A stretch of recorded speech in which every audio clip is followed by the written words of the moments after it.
All right, guys. In 3, 2, 1.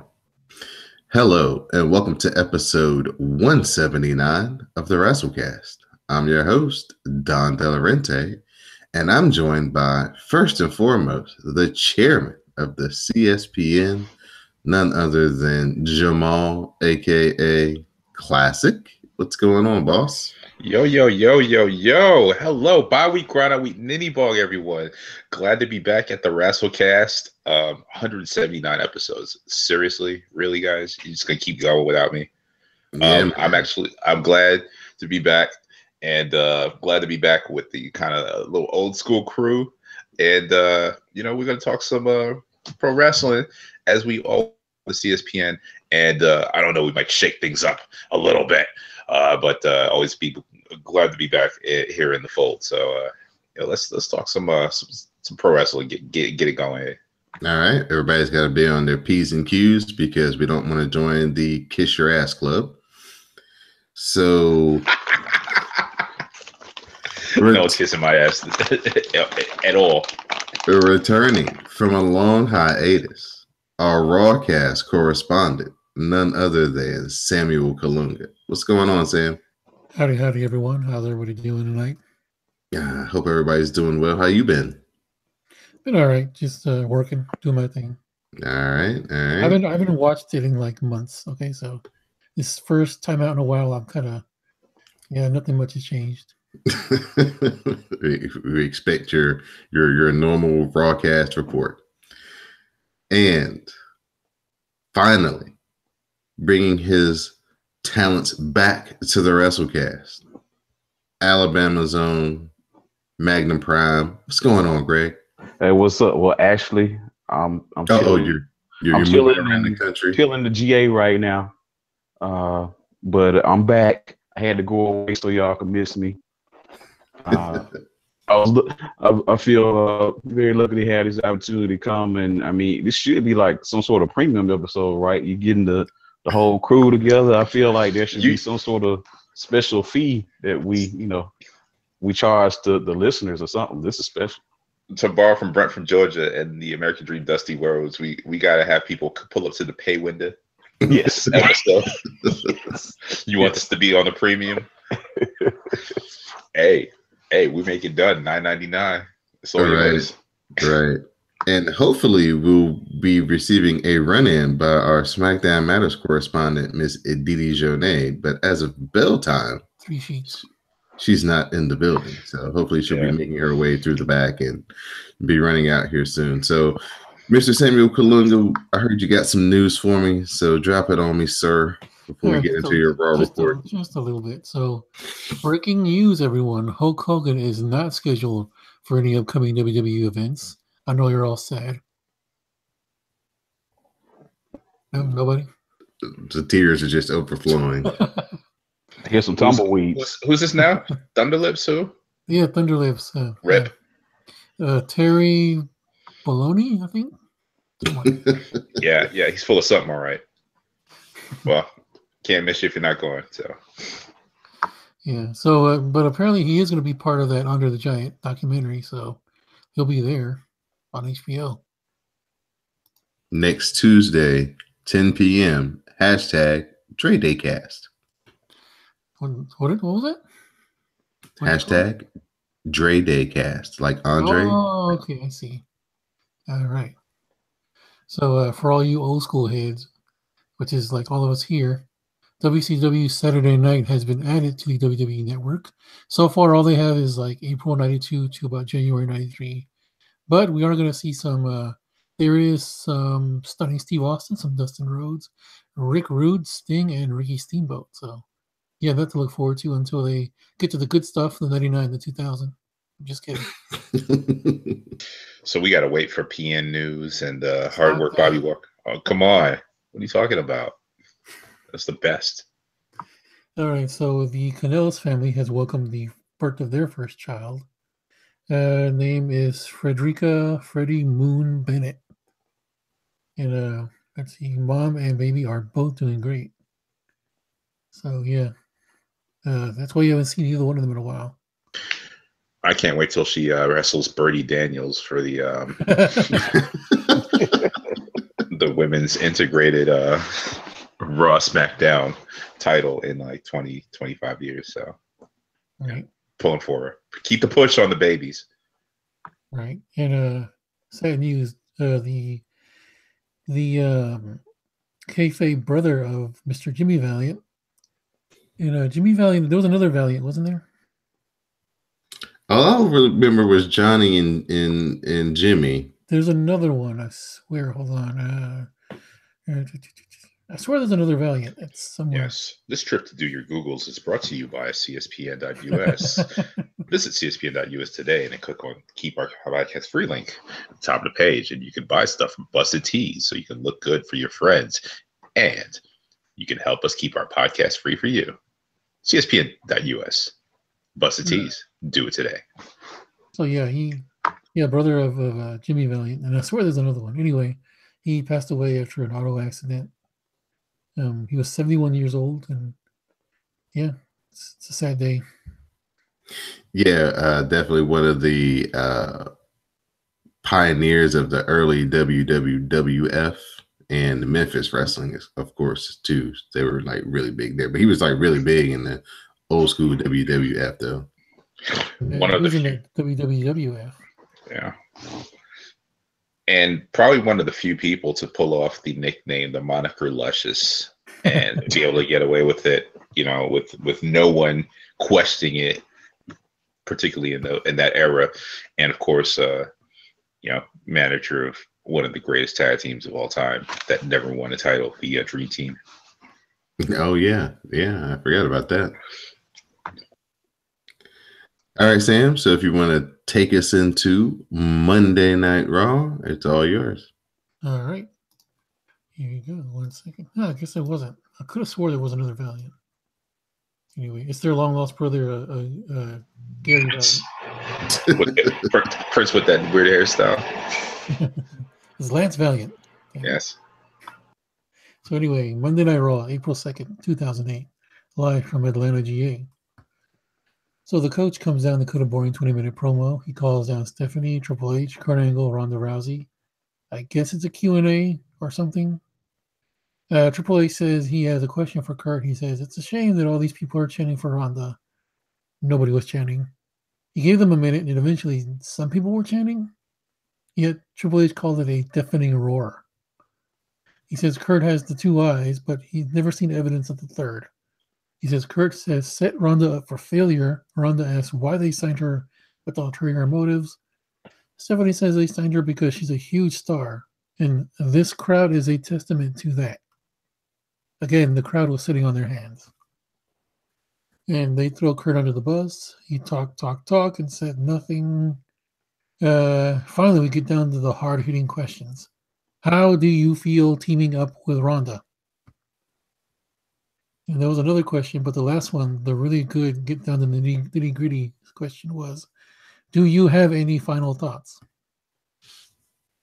Ronda has a okay comeback. She says, which probably somebody else wrote for her. She asked if she was right or left-handed because she wants to know if she'll still be able to sign her checks after she rips it off. Yeah, she stumbled on that delivery, but the crowd still ate it up because it's Ronda Rousey. Rowdy Ronda Rousey. So apparently now we're going to have a pre-match photo op. And Coach swears it isn't going to get out of hand like boxing or UFC. Is he talking about the Connor thing, or is he just talking smack? The Connor thing happened. Talk smack. The Connor thing hadn't happened yet, right?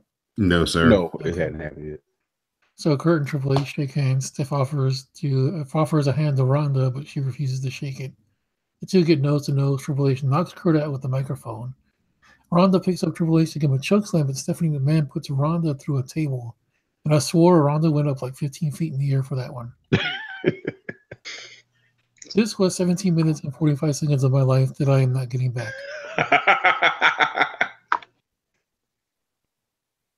It wasn't that bad once they got past the initial talking part. Yeah. I thought you were going to say once it got past the first 12 minutes. Yeah. I'm going to keep it real and reveal something here. I'm unplugged, so there's no cable situation. Like they cut the cord. recently. So I watched this on Hulu, and so it was 17 minutes for you. You watched the good version, huh? Yeah, 17 minutes for you is probably like 12 minutes, maybe 10 for me. And I can't say enough about watching it on Hulu commercial free and just getting the recaps. So He's getting his $20 worth. Exactly. Or however much it costs now. Yeah, that and one day later episodes of How to Get Away with Murder and Scandal. So okay. Yeah, I think they've actually been doing a pretty good build-up for this. I kind of want to see this match now. They did it justice. This is not kind of lukewarm on her, but still. Yeah, this isn't the match that they teased when Ronda Rousey made her first appearance with The Rock, and obviously that's going to take a lot. That would have taken a lot of pieces to put together. But Kurt Angle is, sort of a worthwhile tag partner and nemesis for Triple H to offset and set this up as historic as they tried to make it. So, and when we get to the who you got, I think it might actually, given it's Triple H and Stephanie, it might be a little hard to pick who will win. As far as I think I know how it's going to go. Yeah, yeah. Nobody really cares about the Triple H part in this. It's Stephanie. Stephanie is the one who sells this match. She talks the best crap. She's the best heel. So she's the one who's actually the selling point of the match. Everybody's coming to see something bad happen to Steph. Yeah. And I'm glad they let her be the real main talking point when it came to this sit down thing. Yeah. And to be honest, I'm sure Triple H is going to knock her over by accident again. And to be honest, kayfabe aside, Steph knows her way around that ring. She does say that in her promos and stuff, but she's pretty much going to show Ronda, or give Ronda a chance to like really shine. If she puts her over, or if she sells, kind of being that ring savvy, I think the training that Ronda's going to still have to go through to be like ring ready for WWE is going to take some time. But Stephanie, of all people, is kind of how Vince has put over some wrestlers when he makes his appearances and stuff. Because if anybody knows how to sell the product for television, it's the goddamn ownership. Yeah, for sure. All right, Bayley versus Sonya Deville. First off, I have to ask, what the hell is that trophy? Well, you tell us what you think it looks like, sir, and we'll confirm or deny. It's a family show. Oh, okay. Hey, I'll allow it. Uncensored. Let's go. I can't see what it looks like. What does it look like to y'all? It looks like female reproductive organ. Ding.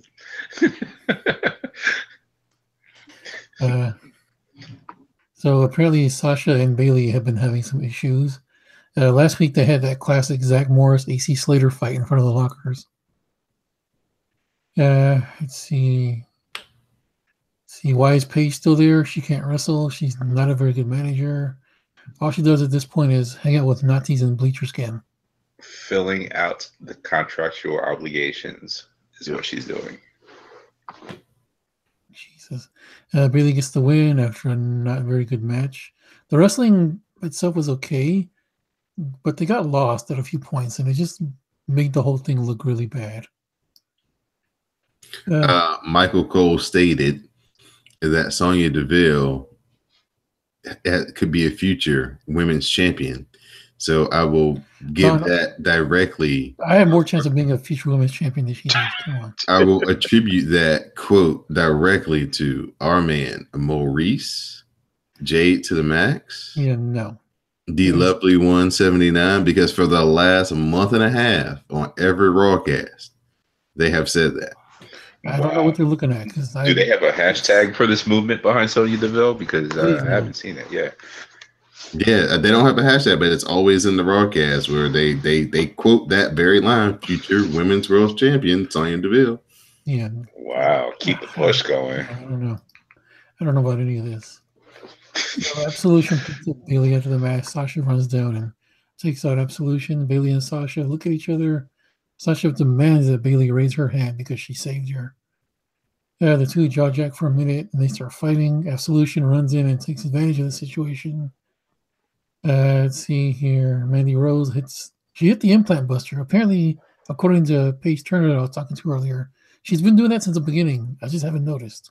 Yeah, well, they never give Mandy, like I told you last week, they never give Mandy Rose anything where she can shine. She's usually getting pinned. So this is the reason why you noticed it this week. It's because she actually did something that involved her. Yeah, she's actually did something to lay somebody out instead of being the one to get laid out. And Sasha Banks took it back to Jericho circa 1998. Raise my hand. Right. Raise my hand. Raise my hand. Yeah, that's Lionheart Chris Jericho. That's right. Yeah. Let's see. Finn Balor versus Seth Rollins. Match of the night. Unnecessarily, though. Yeah. But the commentary wasn't even paying attention to the match. They were just focused on like what Miz was talking about, which I think he's doing it as like a heel tactic. I think you're supposed to be annoyed by it. I think that's the point. I think he's supposed to be like one of those Facebook moms. I don't know. 30 minutes on basic cable, though. I mean, I think it's kind of a win-win for the fans as far as seeing these two go at it. It is kind of a waste, but at the same time, I mean, think about the first ever WWE Universal Championship and how that was decided between the two of them. And, I mean, to give it on almost free TV like that is kind of a nice little bonus, particularly given how this show is played out and everything. I'm just sad that this is not the match we're going to get at Mania. Oh no, yeah, it'll be clustered. Really, that's good with Miz in it. No, and Miz may still come away, but the Miz is gonna raise his level beyond what anybody thinks he has inside of him, and he's gonna keep up with these boys. I promise. I don't know. Whew. These indie darlings, he's gonna go over on them. Right. I don't know about these guys going over, but he's definitely gonna keep up with them. He's gonna keep up with them. But yeah, I didn't think they needed. I mean, they could have wrestled for like 7 minutes and then had something happen, but they didn't need to wrestle for 30 on a go home show. For what? We about to watch a title match with these two in it. 3-hour show, man. Like 3-hour show, a lot of filler. Like there's a lot of filler. That won't be nearly as good as the match you just gave us with no stakes involved.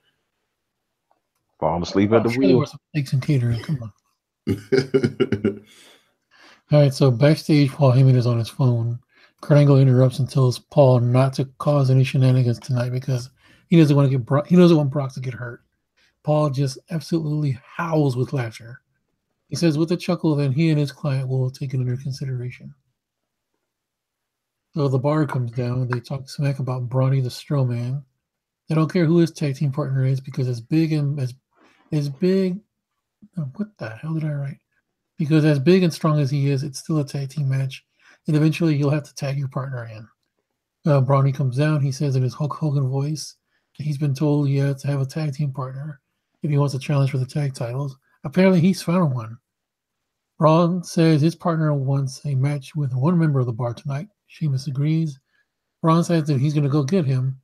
He goes backstage, and who should appear but Joseph Park? No, I'm kidding. It's Braun's brother, Brains Strowman. The bar jumps Brains. Brains gets the upper hand, and the bar bail out of the ring, ending the segment. So I thought this was pretty cool. He's the Braun, and the other one's the Brains. Yeah, it was a nice play on words there. And then the Joseph Park thing reference is definitely spot on because that's immediately what I thought of. It's like Myrtle Urkel, I'm just going back there and welcome my cousin Myrtle. And it was so obvious. And like, I love that, Cody, my man sold it and everything. I almost called him Cody. Corey. Yeah, Corey Graves. I love that he like sold it and then just kind of like, came to the realization like it's the same guy. Yeah, at first I was like, is the Biz going to be his partner? What the hell? Another week, another cool segment from Braun Strowman. And you wonder why he's the most over person in this whole company. There was like rumors that like maybe like Bray Wyatt is going to come back as his partner. Because he hasn't been seen on TV since he was put into the Lake of Reincarnation. Nah, that would be a waste because they need to single out Bray Wyatt, make it a big deal when he comes back. So having him be it part wasn't of my it. rumor. I'm just saying that's the. Yeah, being a part that doesn't make sense. That doesn't make Yeah. sense. Well, it in the also wouldn't make company sense to state. put him in the battle royal. No, They should just hold him out. yeah, Husky Harris will make his appearance at some point. I was so expecting Husky Harris to pop up out of that Yeah. water. That's Husky Harris's music. God. I hope he tries to be. I really hope they let him try to be like more like Dusty Rhodes, but like a modern day version of it. Because he could pull that off with those promos, man. He could pull it off. I was kind of hoping for like IRS Junior to come out of there or something. Oh, jeez. Wow. So Goldust cut the promo backstage. He's talking about winning the Andre the Giant Battle Royal. He says once he wins, HBO will have to make a documentary about him. So Matt Hardy cuts the promo calling out the Dust of Gold, saying that he is scheduled for deletion. So Goldust versus Matt Hardy, standard match. Matt Hardy gets the win off the Twist of Fate. Matt goes to the Andre statue and talks to it. Alexa and Mickey, what? Yeah, I was gonna say, does this like really put Matt Hardy as like the front runner for getting the winning the Andre Battle Royal this year? He could take it home and like have it hang out with Vanguard 1. Yeah, let's see. Alexa and Mickey do a selfie video talking smack about Nia Jax, making fat jokes and ugly jokes. Be a star, guys. Dee Dee's favorite, John Cena. See, I wrote this hoping that Dee Dee would be here, but she's not. So Dee Dee's favorite, John Cena, comes down for his weekly Undertaker guilt trip. Roman Reigns is in the locker room. Kurt Angle approaches him. He tells Roman not to ruin his opportunity at Mania because he's already had one canceled Mania match. He doesn't want another. Nobody ever said that match was happening, by the way. Roman says he respects Kurt, but if Brock flinches, he's going to go after him. Heath Slater versus the Drifter. Two of the WWE musicians are having a match. Slater holds his own for a while, but ultimately Drifter hits the Drift away, and that's that. Braun Strowman. You'll appreciate this one, classic. Braun Strowman is wandering around backstage. He's approached by JD Roth from the Game Pro TV show. Damn. Just kidding. It's Kurt Hawkins. Wow. He wants to be his partner. Braun asks, what's his one? Oh, hold on. Let me do the Hogan voice. I want your one lost record, brother. Show me the Carfax. Show me the Carfax, Kurt Hawkins. Hawkins says, it's not great, but this could be my big break. Braun smashes him through a wall and says, there's your big break. Yeah. Kurt Hawkins out here being a real life pick-me. That was hilarious. It was. He had on the goddamn t-shirt. I want to get a Pick Me Braun shirt now. Like, this was old Steve Lombardi back when he was like, pick me, Steve. Pick me to be your partner. Like, just you call back to that. And by the way, that's JD Roth, host of I'm Telling.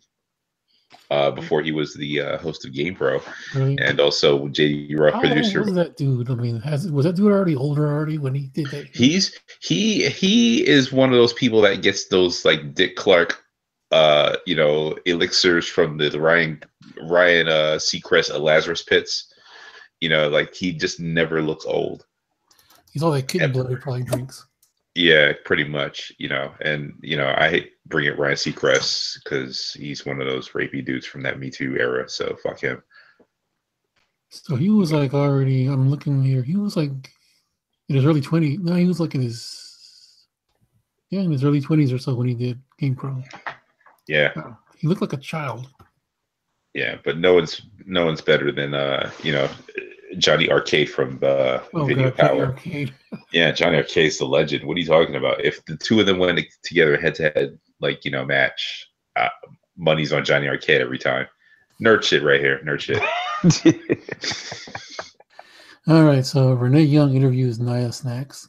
She says Alexa's comments brought her back to growing up different as a kid. She thought Alexa was her best friend, and she thought she could trust her. She gets emotional and says that she is who she is, and that's how God made her. I would like to point out that she was a model. Listen, I don't like this Mean Girls angle any more than a lot of you guys do, but for those little girls out there, this gives them a little something to latch onto. So, I mean, if it furthers them along, I'm all for it. But she's a model, and WWE acts like she's the kid from Wonder. Yeah. It's be a star. It's teaching some lessons.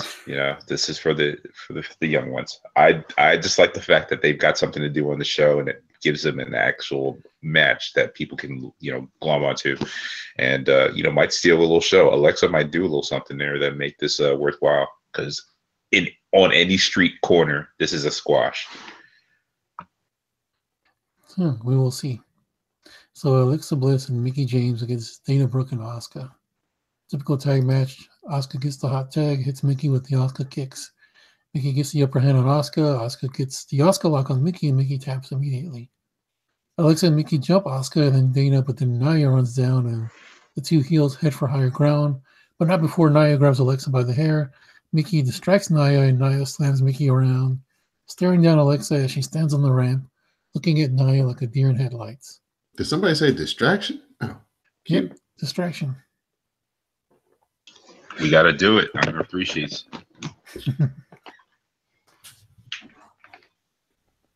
The people are into this. The people are into seeing Nia win the championship. The people are into seeing Nia squash Alexa like a bug. And, so go ahead and pull the trigger, man. Give the people what they want. I can also see Alexa getting away with one here. I mean, I don't want to see that, but I kind of see that's how they do with her.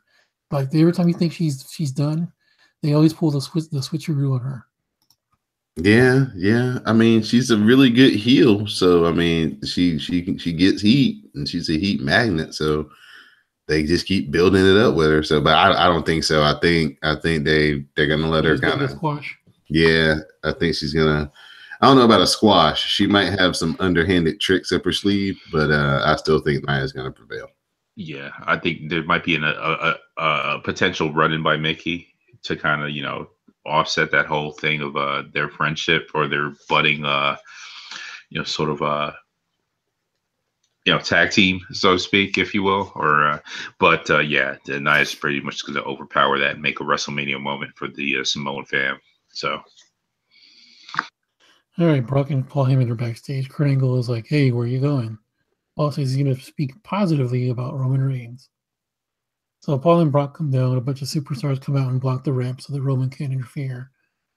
Paul cuts a stellar promo once again. Still, Roman comes down. He stands in front of the superstars, and they won't let him pass. Roman grabs a mic and asks them if these full-time guys are really going to protect the part-timer. The guys part. Roman comes down in the ring. They stare each other down. They go at it. Roman hits Brock with 4 Superman punches. Roman picks up the title and holds it up, looking at the media sign. While Roman is distracted, Brock gets him up for an F5, and that's all she wrote. This wasn't a match, but that's a damn finish. So, I'm going to sip some alien vodka to that. Some outer space vodka. Hey, classic. Remember back in the day, like before every pay-per-view, on the go home segment, on the final segment, they would always have people come out and just have a big melee. Oh yeah.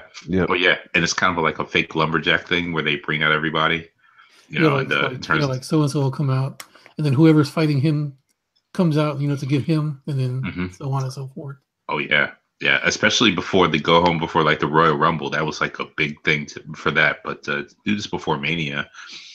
They're really trying to put some shine on this match, which doesn't really necessarily need that extra shine of the extra participants or the lumberjacks or the barricade, if you were, because this is a rematch of an older Mania match, which ended with no clear winner because Seth Rollins came and gave it the best possible Mania ending ever.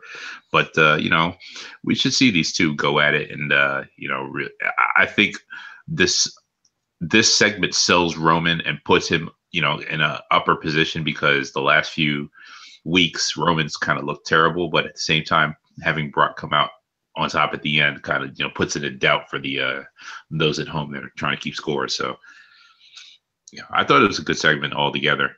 The Superman punch is weak, so the fact that he had to do 3 or 4 of them,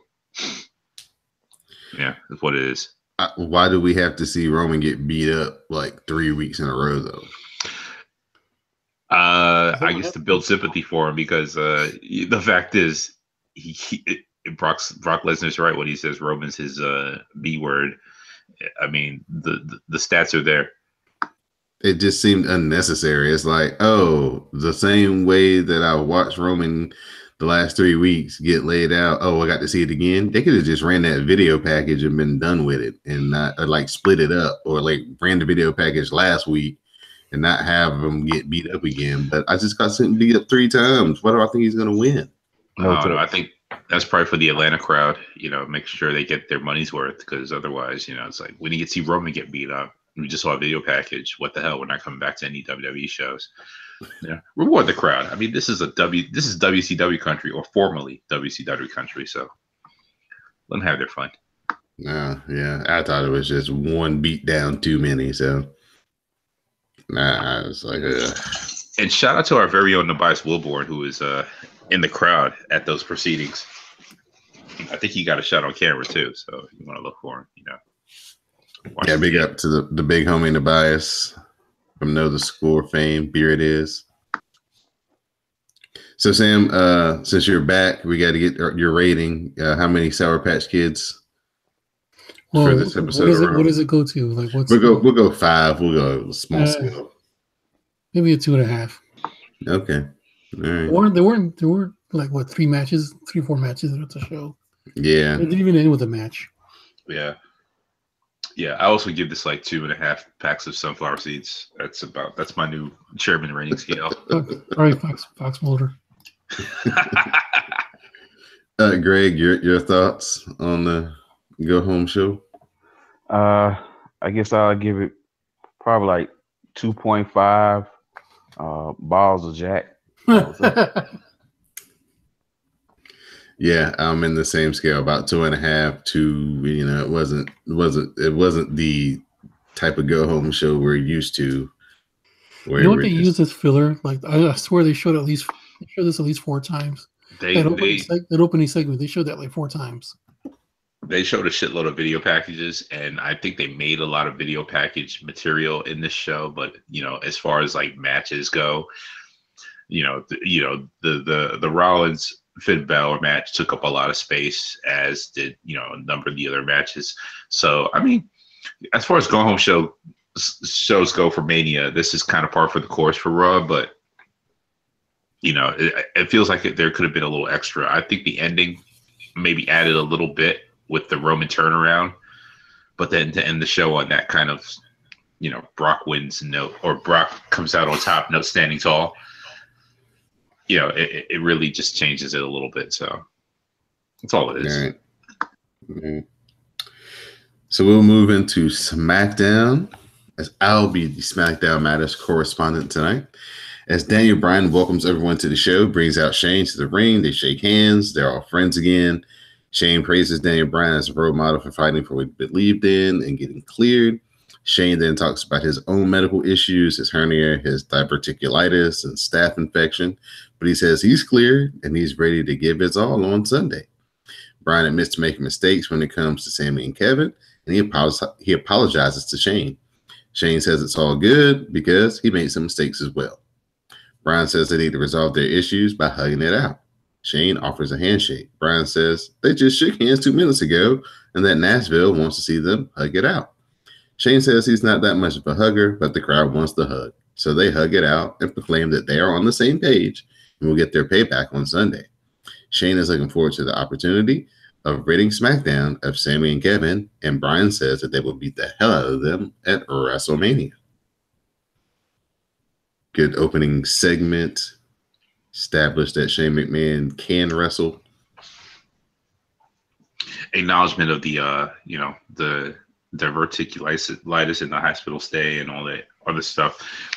It's funny because this blurs the lines. You could say this was for storyline, but given the amount of damage that they got, and how damaging it looked and everything, he could have legit had diverticulitis. So, and it's funny because that's what Brock Lesnar had going into one of his UFC fights, and it shows that Shane has something to fall back on as far as toughness goes. If he's the face in peril in this match, because he's obviously the least I wouldn't say experienced, but the least of a wrestler of the two, right? Of the four that are competitors.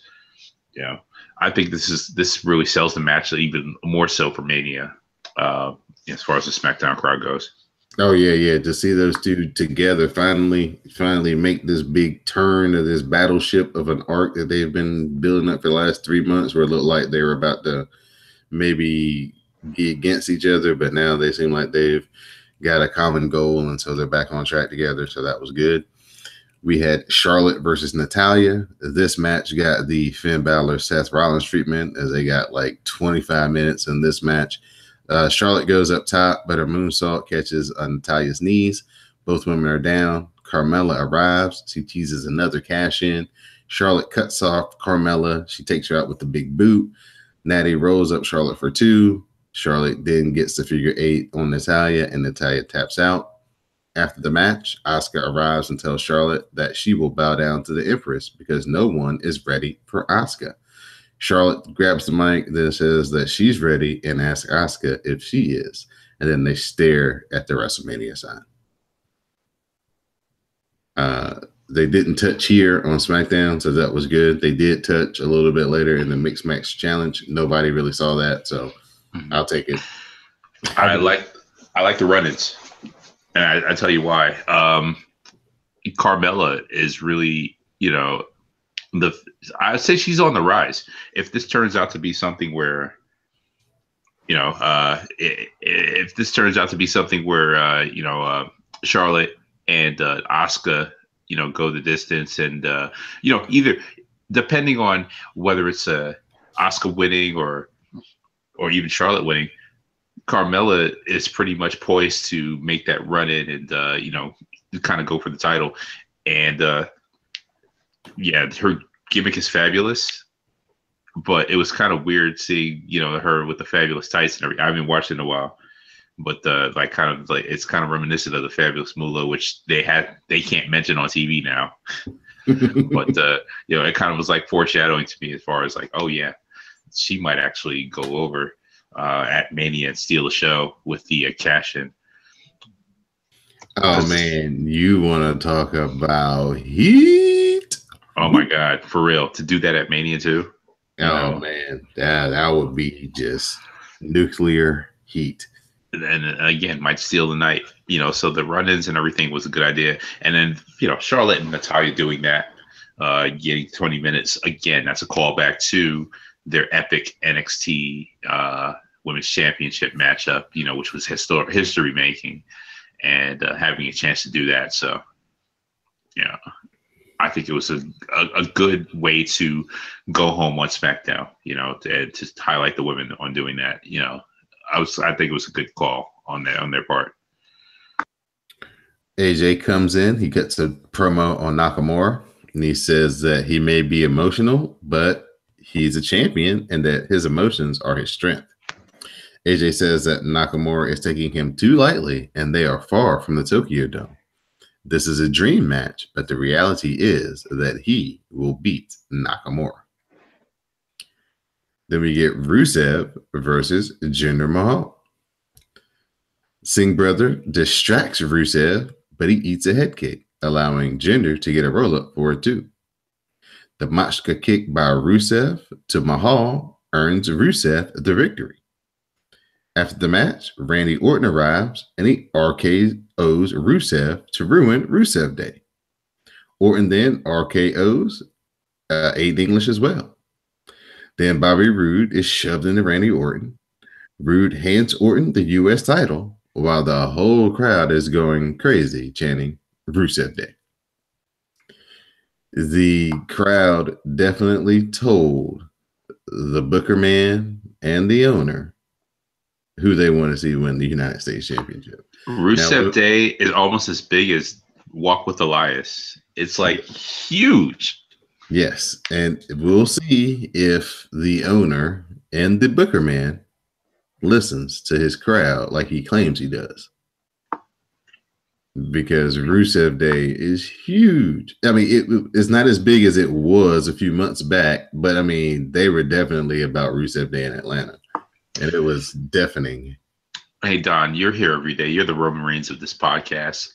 What's over as the Booker man? What's over with the WrassleCast crowd? I mean, like, what should we be pushing? What's our Rusev Day? What's our Rusev Day? Yeah. Anything involving Miss Didi Jonay. She does bring the SmackDown Matters boys to the yard. So yeah, okay. Yeah. We'll keep the push on. Yeah. Yeah.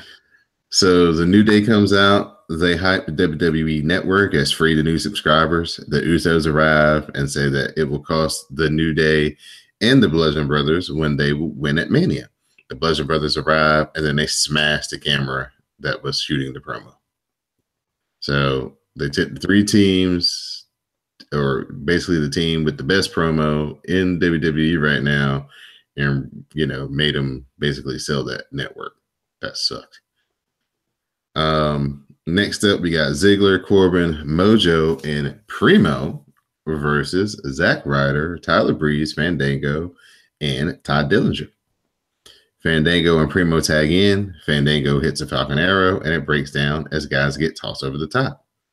Corbin tosses Breeze onto the pile on the floor, and the end of days finishes Fandango. So that means that Ziggler, Corbin, Mojo, and Primo get the win.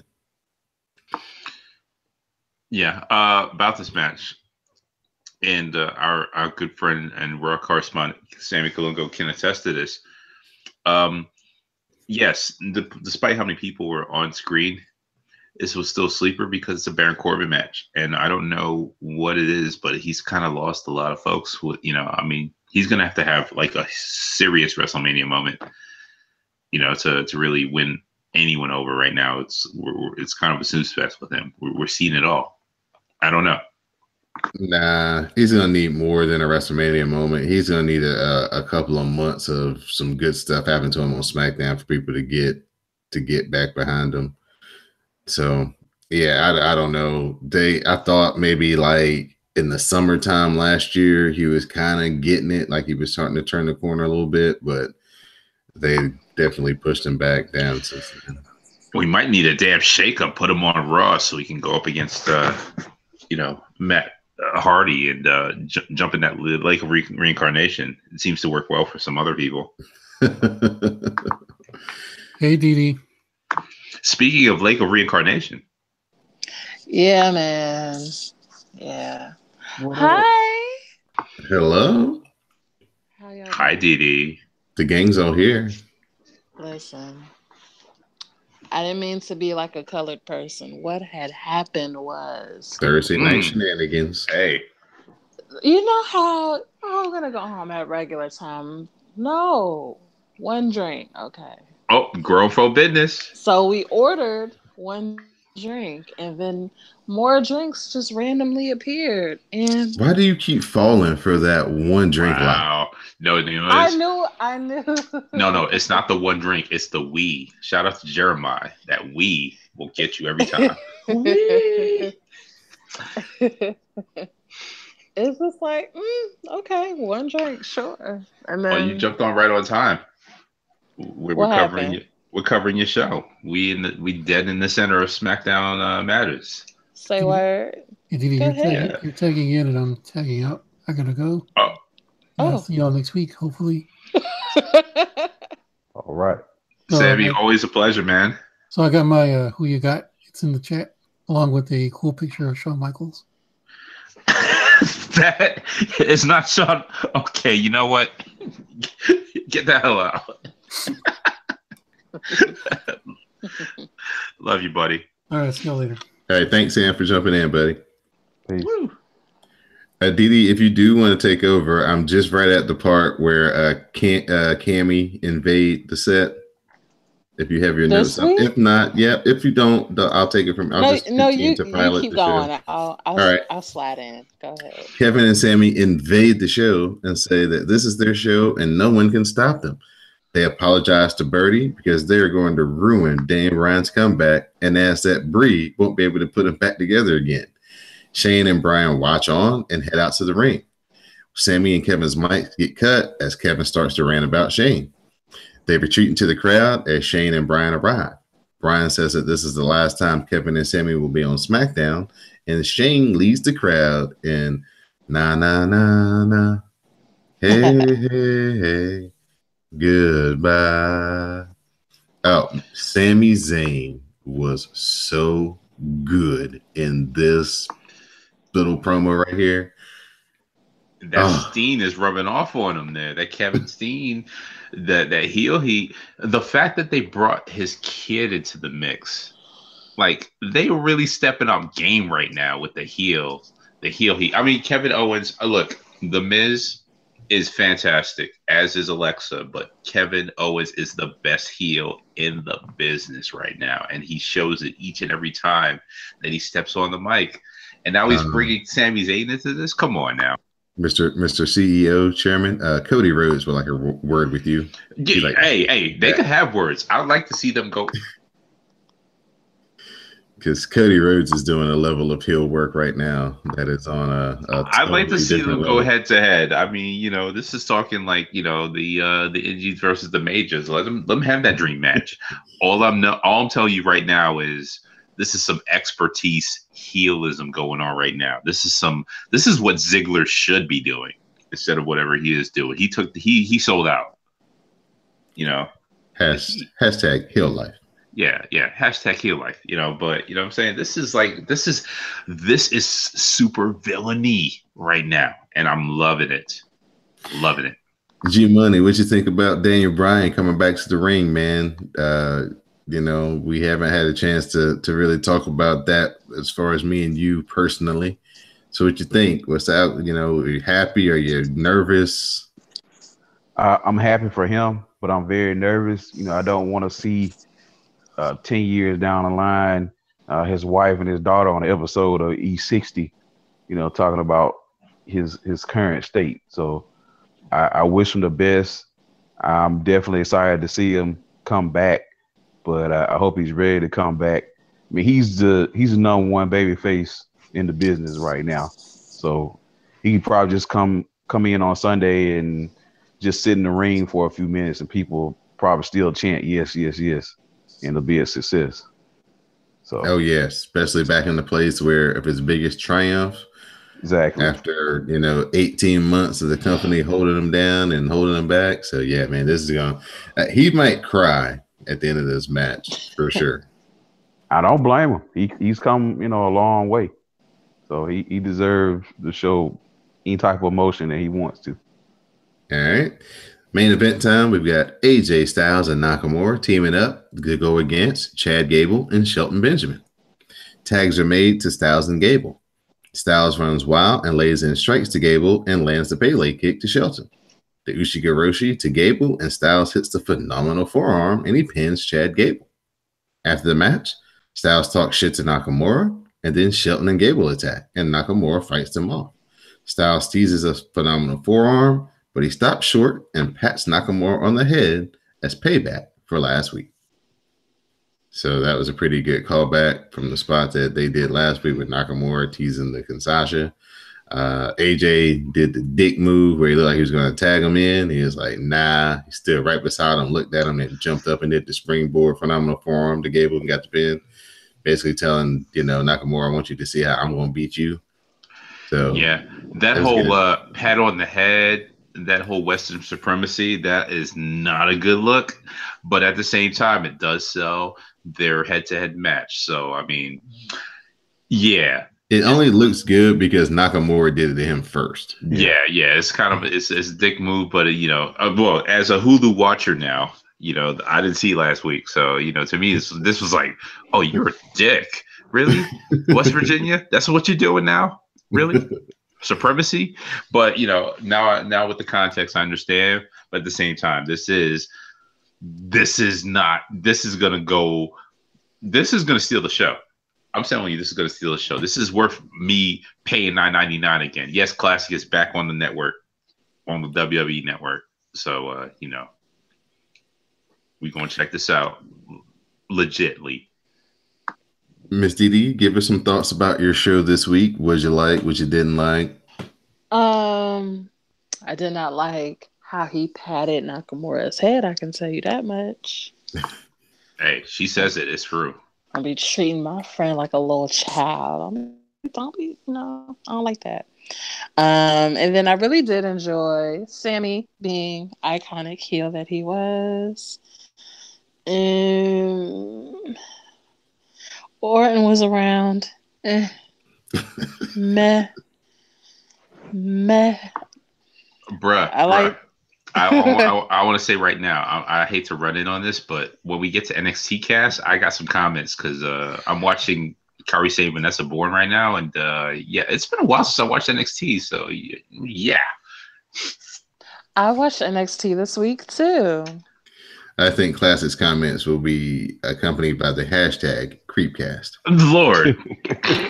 Who are you trying to creep on, Lil Nessa girl? I gotta take a knee right now. Mm-hmm. Yeah. Yeah.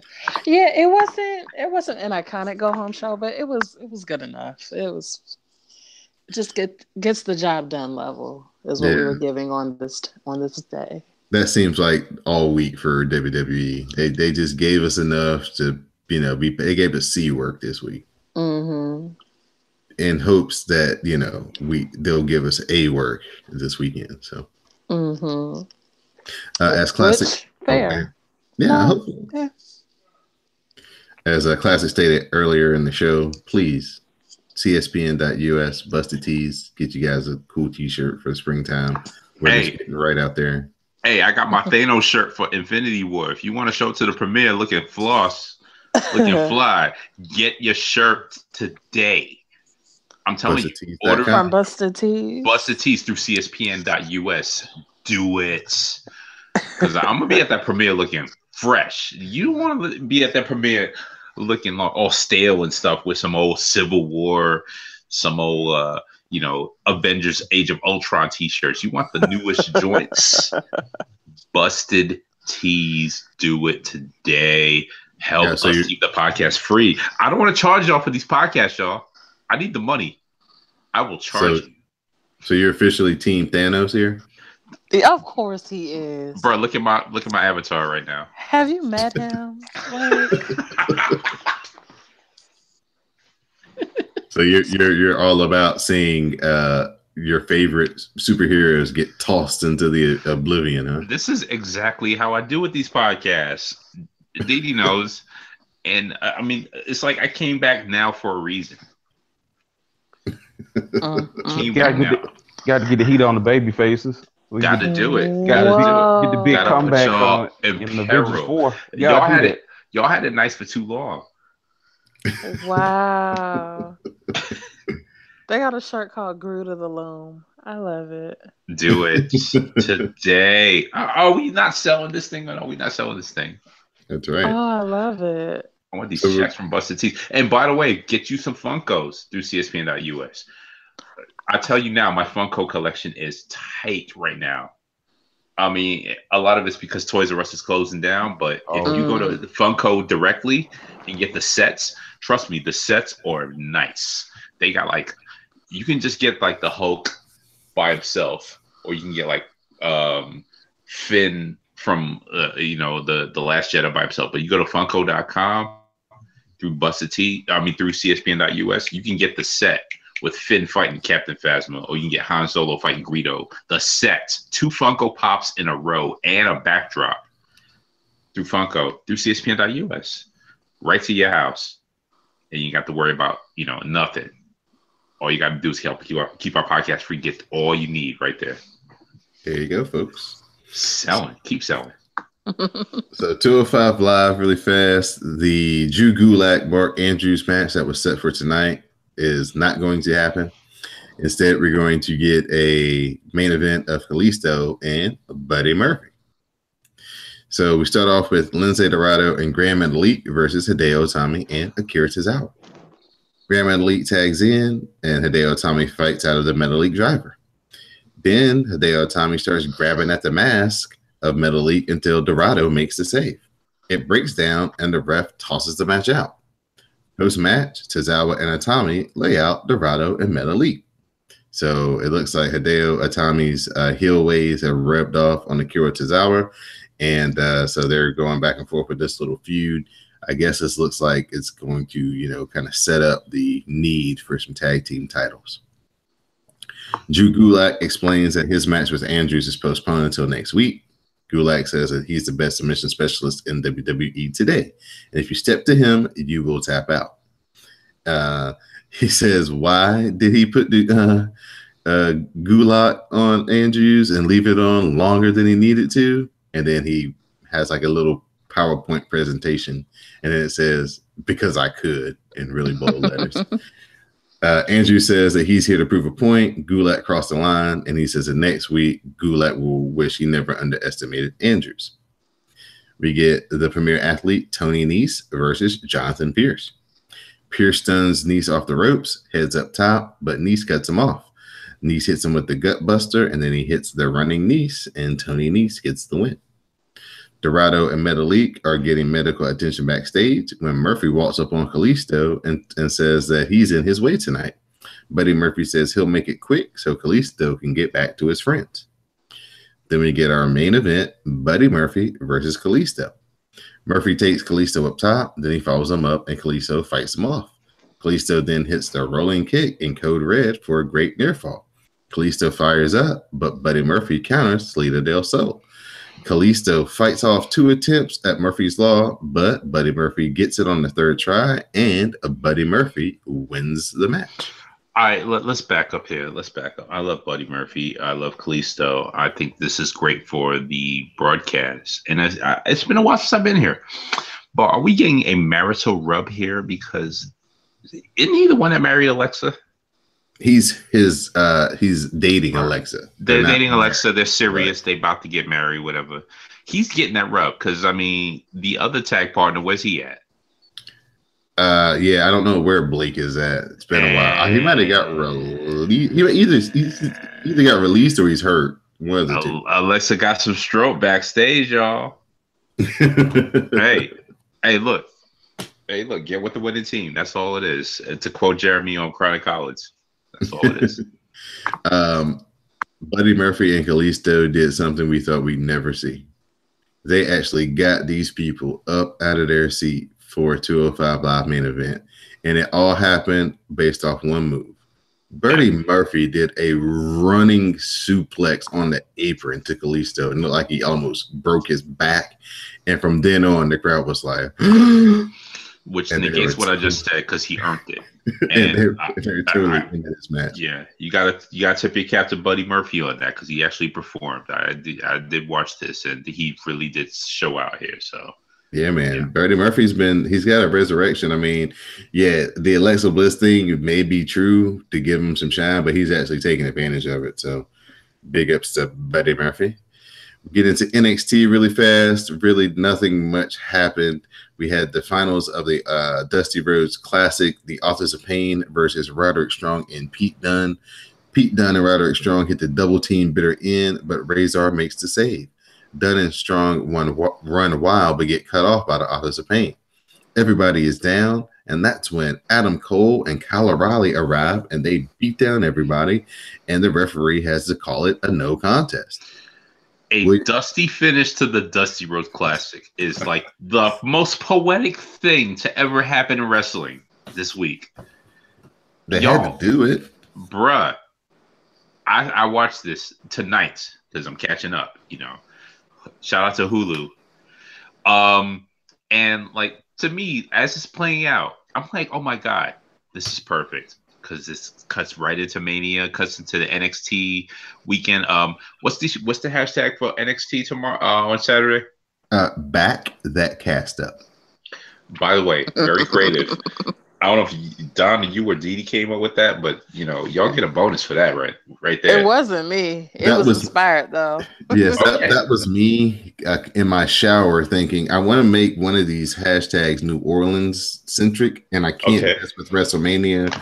So it's got to be NXT, but what can it be? Greg, you'll agree with me. The shower's TMI, but Don, I love you, bro. My But listen, best thoughts for this podcast happen usually in the shower. hey, Pythagoras came with a lot of shit in the shower, in the bathroom. But yeah, we will get you your bonus. So appreciate you.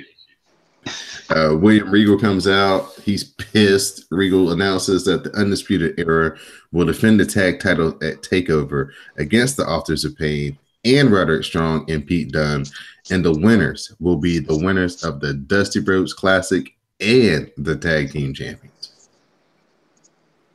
So my man Adam Cole's got a chance to win a trophy he didn't even originally compete for. That's pretty dope. Hey, injury creates opportunities every time in wrestling. It's like, okay, he can't be on the solo tip, for whatever reason, or they can't be on the tag team tip. It puts Adam Cole right in that position to keep going with the Undisputed Era, which is they operate off the Freebird rules anyway, and it keeps him in the hunt as far as some relevance. Adam Cole doesn't need this. The fact that they can be disruptors and put them in that, and William Regal making his decision, it really puts a complex situation with NXT with that Dusty Rhodes Classic and those tag team titles. So if they come on top, it's great. If not, they're still disruptors, and it puts them in that position where they can, contend for those titles down the line.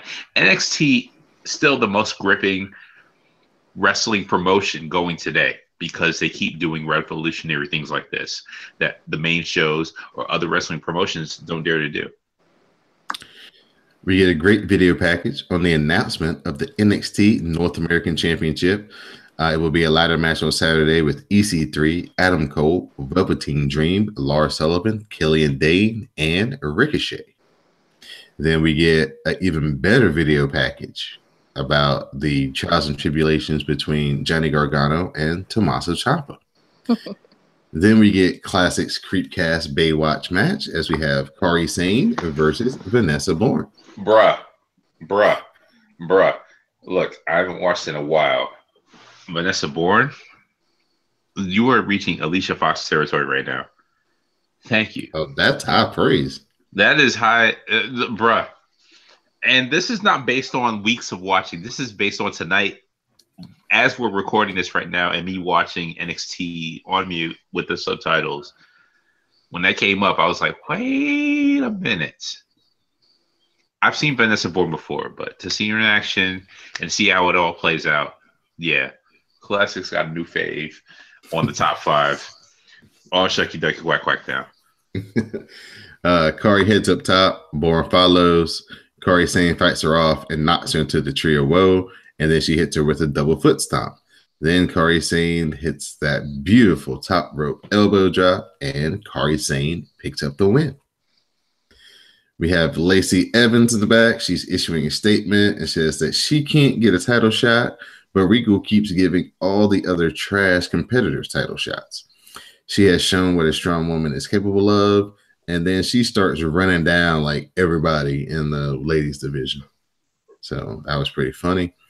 Cole and Kyle O'Reilly are in the back. They catch Regal coming out of like one door is going to a production truck, and they yell at him for making Cole have to work twice on Saturday. Regal says Cole can work twice, or O'Reilly can go into the tag team match alone, or Cole can pull out of the ladder match. He tells them to just figure it out. Then we get a video package for the Cien Almas versus Aleister Black match that will be coming up at TakeOver. And then we get our main event, Killian Dane versus Lars Sullivan. Let's back up a second. Mm-hmm. Only because I realized this is the first time, maybe the first time in a while, but the first time for me watching a Hulu, by the way, that Killian, looks actually weak in a match. Like, he actually looks like he's going to be on the lower hand of this because of the attacks by Cien Almas and the fact that he actually looks vulnerable here. Like, Killian. Oh, you mean Aleister Black? You mean Aleister Black? Oh, why am I saying Killian? Because I just mentioned Aleister Black. Yeah, but no, Aleister Black. I mean, all this time, Aleister Black has been strong, up until this point, to the point where, he's been that heel, but he's going against another heel, and he's kind of the face. It's kind of weird that he looks really weak in this. And he's getting attacked and everything. I don't know when we get to who you got if it's gonna be like a factor there, but it really has me like concerned for his really concerned for him on the kayfabe side, well being wise. I don't know if anyone else agrees with me on that, but it's like, wow, this is the first vulnerability I've seen of him. No, Cien Almas has definitely got like a real vendetta and a real mean, angry vibe to him based off of Aleister Black's disrespectful nature towards Selena. So that's basically why the beat down, and that's the reason why he looks so vulnerable, is because Cien Almas is just like running off rage right now. And Cien Almas is running off that Alberto Del Rio type heat, and it works for him. It does. And the fact that he's got, his lady in his corner, that really sells it. I'm proud of like his advancement, because he was just kind of like mid-Carter and like turned into like this huge heel for NXT, as the champion. It's really the epitome of elevation. You show up each week and you do get rewarded. Yeah, he almost quit, but Alberto told him to stick it out, and so he stuck it out, and good things happen for him. Sullivan avoids the Vader splash and heads up top. McKillian Dane cuts him off, and both men are on the top rope. They like headbutt each other, and they both fall to the floor. So Velveteen Dream comes out, and he heads up top, and it looks like he's going to like pick which side he wants to like do that elbow drop on, which man he's going to do the elbow drop on. But then Adam Cole comes out. Then EC3 comes out. Then Killian Dane and Lars Sullivan get back in the ring, and we have this big 5-way stare down. Then all of a sudden, Ricochet's music hits, and he comes in, and he slides in, and he hits the ropes and does his Superman pose, and all 6 men have a stare down. And that's how we ended NXT. This could go any way, and that's what makes NXT great right now. Is it could be Adam Cole, it could be the Velveteen Dream, it could be Ricochet, it could be anyone right now. It could be EC3. Everyone has a viable spot right now, and that's what makes it so fantastic. And why NXT is gonna steal the weekend, damn near, with the back that cast up, which is a great hashtag, by the way. Who do I give credit to for this? Who do I give them the most to? Me. It's all me. It's all. Wow, Didi. You're not even going to try to step in and take this. It wasn't me. Okay. No, you thought I was lying. No, I seriously came up with it. Like, what? Look at today is Thursday. It was like Saturday morning. I came up with it. Like, yep, I'm going to do it. Don, you are the glue guy. You know I'm never going to deny you. But the fact is, there's so much going on right now with this. Like, what is this, a 6-way? Yep, 6-way ladder match. My God, this might steal the entire weekend right here. I will tell you right now, watch Saturday. Don't wait for Sunday. Watch Saturday. Yeah, there's your weekend.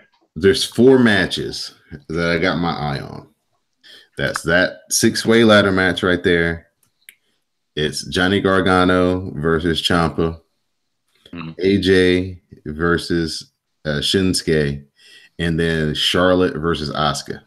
Those 4 matches are like the 4 main WWE matches that I have. One of those 4 matches are going to be the match of the weekend. But the sneaky match of the whole WrestleMania weekend may be Cody versus Kenny. That's happening in ROH. Greg, I got to get your chime in on here. Like, what do you think? Who's gonna steal the show? The match is gonna steal the show. Is Don telling tails right now, or do you agree with him? Yeah, I mean, probably as far as like buzz, yeah, I think it'll probably be the darn of the internet. I don't know if it'll actually be the match of the weekend. Yeah, I mean, the internet kind of ruins everything, but I mean, yeah, people gonna buy in and everything and say what they want to say, but it's really what the internet's talking about, which is going to factor. I mean, Cody Kenny is like huge, but can it overshadow a lot of these other matches? I don't know. It's going to be hard to tell. Another sneaky match that's also happening on Ring Supercard of Honor is going to be for the ROH 6-man tag team titles. They're having a ladder match there. so-called SoCal Val versus the Young Bucks and Flip Gordon. That could be a good one. Anything SoCal Val is in, yeah. So, yeah, those are like 5 matches this weekend that are probably going to be the biggest talked about matches. So, without further ado, we'll get into. I don't know if we're going to actually play Who You Got for NXT because you guys don't really watch it on a regular basis. I want to be fair. I don't want to just rampage over you guys. But I've been watching on Hulu. But you know what? I'll sit this one out. I'll run down the card though, so everybody knows what they'll be getting ready for on this Saturday. Again, 8 p.m. Hashtag back that cast up. Join us and please share your commentary with color. Wow. Shout out to Dee Janae for that hashtag, for real. Really. You came through in the clutch. So we're going. I'm fucking with you, Don. I know you came up with it. We're going to have a lights out non-sanctioned match between Johnny Gargano and Tommaso Ciampa. As we stated before, for the NXT North American title, we're going to have a 6-way ladder match between EC3, Killian Dane, Ricochet, Velveteen Dream, Adam Cole, and Lars Sullivan. For the NXT Tag Team Championship and the Dusty Rhodes Classic, we're going to have the Undisputed Era versus the Authors of Pain versus Roderick Strong. And finally, NXT Women's Championship match, we're going to have Ember Moon versus Shayna Baszler. I know Didi Jonay is looking forward to the outcome of that one. And our main event, the NXT Championship, Andre Cien Almas with Zelina Vega versus Aleister Black. So, yeah, TakeOver is going to be really good. The Johnny Gargano, Tommaso Ciampa is 2 years in the making. Finally got it. Love how they got back to it. Love how it's going to be like a lights out, unsanctioned match. So basically anything goes, and I just can't wait to see what those boys do. Hey, look, the reputation of Granny's at stake because she stood with Ciampa when no one else could. So do it for Granny. I watched that. I was like, yo, Granny 316, let's go. Did you see that episode, Greg? No, I did not. Bruh, go back and watch that for real. I'm telling you for real. Just watch that moment with Granny. It might be. You're talking about Abuelita? Abuelita? Yes. She showed out.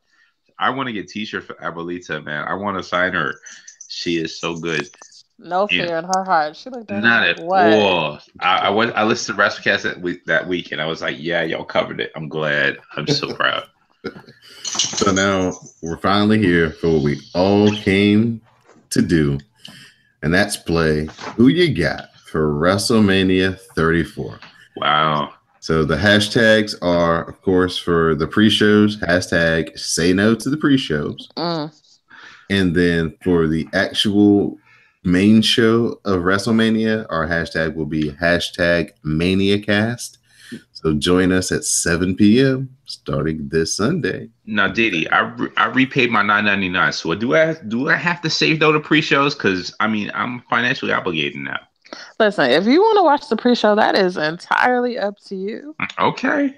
I won't be there, but you sure might have a watch party. You might want to come through, whatever.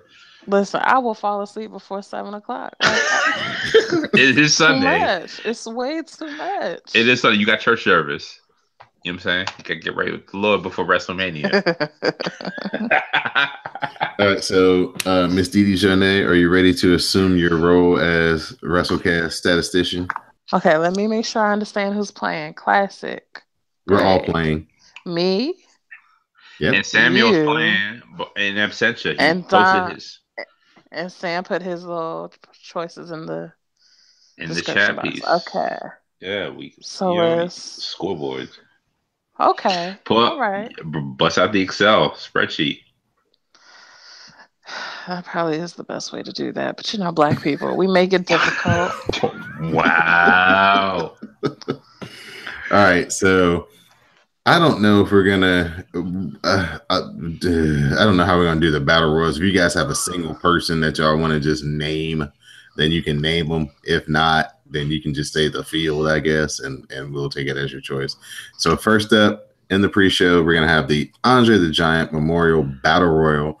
So I don't know who's in it. Everybody who's not on WrestleMania, just basically all your, Apollo Crews, Kurt Hawkins, Bo Dallas, Curtis Axels of the world. So is Didi Baron Jonay, Corbin back in it? Yeah, he might be. He's in it. Yeah, he's in it. He's in it. Yeah. Well, my vote is him. Two-time. All right. Classic goes with Baron Corbin. Miss Didi Jonay, who you got? Oh, Just say the field. You don't have to have a specific name for this one. Sure, the field. The field. It's gonna be the big show. He's gonna show up for one last time. You got an individual. I'm gonna take the field, although what Classic just said is probably the answer because he just re-upped with the company. So I don't see how this win is really gonna help Corbin. So hey, Classic watches on Hulu, so he's a day late. So okay. At your own risk, brother. Okay. Hey, I take it the field. Like I said, I'm taking the field. Sam chose Matt Hardy to be the winner. And I don't have a specific name, so I'm going to choose the field as well. So I don't know. Okay. Next up, we have the women's battle royal. Yeah. Look, hey, backtrack. John Cena's not in this battle royal, by the way. No, he's not. Yeah. Which would be an easy way to get to Super WrestleMania if you weren't trying to be such an asshole harassing that old ass man to be in a match with you. Hey, what you got against old ass men? Nothing. I just don't like it when John Cena harasses them when they're clearly retired. That's my problem. You against old ass men harassing older ass men. I'm against John Cena doing anything but being at home, being a family man. Oh, well, that's what I'm against. Sometimes families don't need to be had. Anyway, let's talk about that backstage. Anyway, let's move on to the next segment. Yes. Okay. So, Mr. Greg, who you got for the women's battle royal? You got a particular single person you want to single out? Because I'm looking at the list of ladies who they have available. I'm going to run that down for us, please, before you give us your choice, so we can have a sense of who's in it. Just what I see right now, I'm sure there are going to be more, but I see Sasha Banks, Ruby Riott, Sarah Logan, Leah Morgan, Becky Lynch, and Naomi. I'm going to go with the field. Okay. I'm going to be safe here. All right. Didi, you got a choice? Yeah. Sasha. Okay. I feel like it's going to be Sasha or Bailey. All right. Classic. Here's what I see. It's Sasha Bailey all the way down the line. The only way this works is if Bailey wins, because Sasha's going to feel like she has superiority. So I got Bailey on this one. Okay. All right. I started to go that route. I started to, but I'm going to go with come on, Don. I'm going to go with somebody that's not a late entry, somebody who isn't in the field yet, somebody from NXT. I think Peyton Royce is going to show up to this thing and win. So you want me to put Peyton? Wow, Don, yes. You getting on fanboy now. Way off the board. Yes, that is way off the board, but that's just what I feel in my heart and I'm hoping for. All right. Sam chose. Don is a fan. Look at you, week in and week out for Peyton Royce. Peyton Royce is she's been high on my list for a while. Bro, I got the audio. I got like evidence. You go just like Team Peyton Royce, and I'm just gonna pull it out when it's ready. And once Peyton finally moves up to the main roster, then we'll be shifting all our focus over to Bianca Belair. Look at you. Look at you shooting all your shots, Don. And our final match of the Say No to Pre-shows will be the Cruiserweight Championship between Cedric Alexander and Mustafa Ali.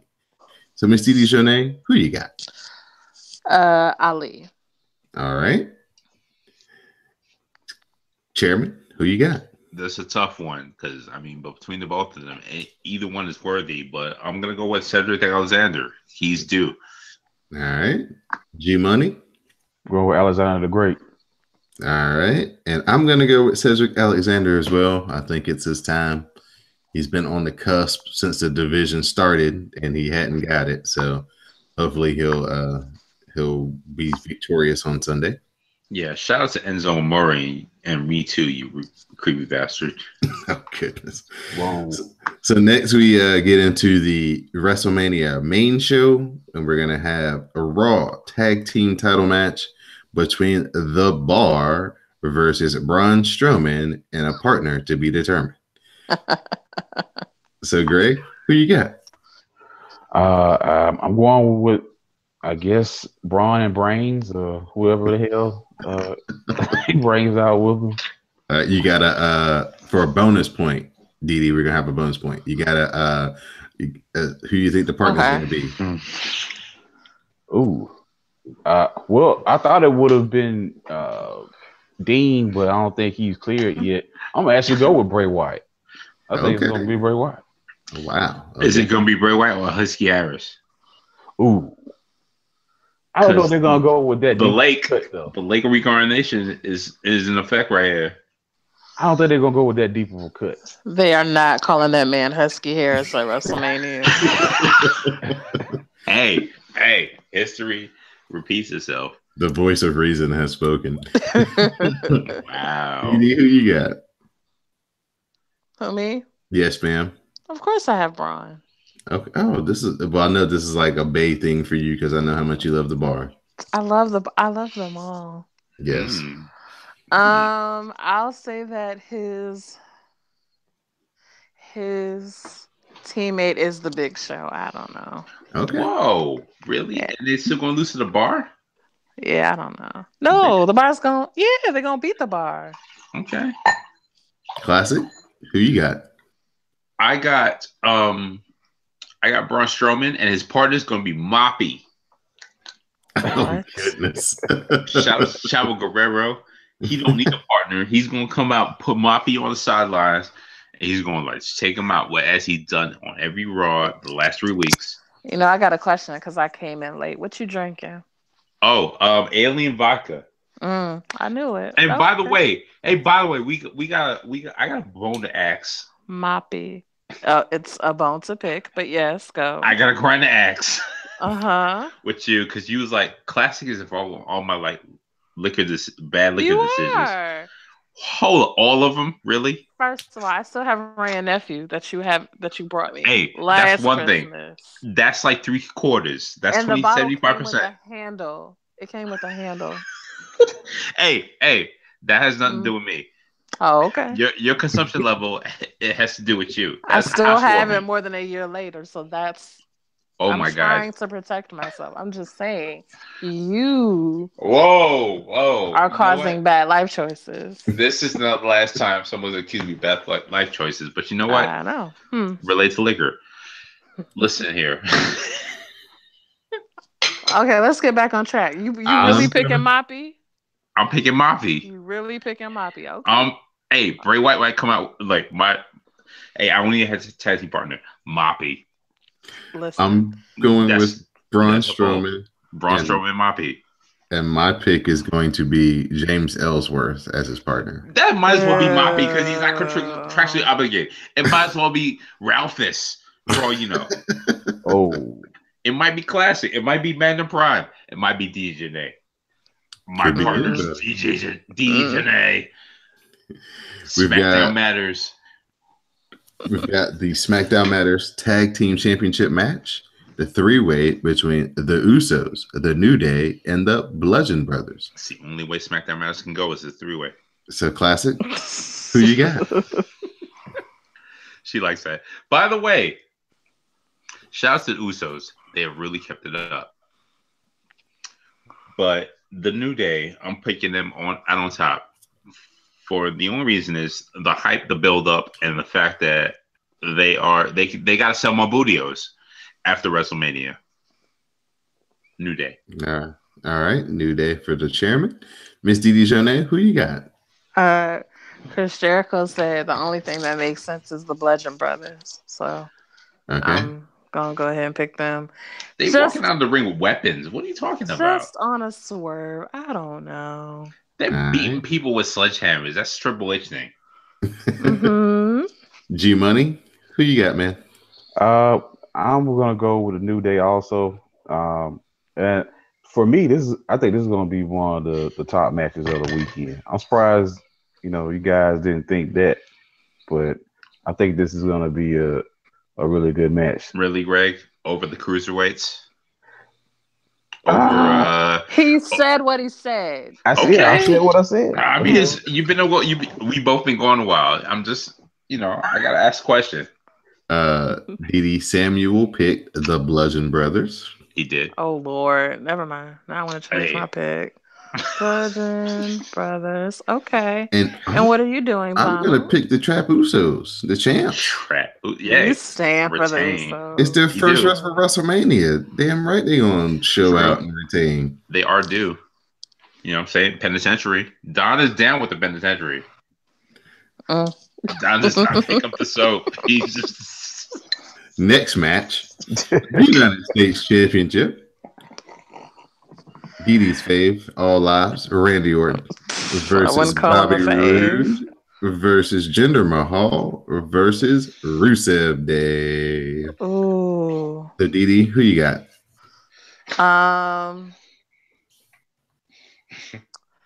Here's the thing. I kind of have Rusev and I kind of have Bobby Roode, so I don't really know what to do with myself. I will pick Bobby Roode. All right. Greg? Right there. Greg, go ahead. As much as it hurts my heart to say this, I think Orton is going to retain. Ew. Gross. Greg, you have not been going long enough. We do not vote for Orton anything right here. I'm not voting. I think everybody would like to see Rusev get his moment. Yeah. So I'm just thinking about the way the company behaves, and I think they're probably gonna, have him walk out with the title.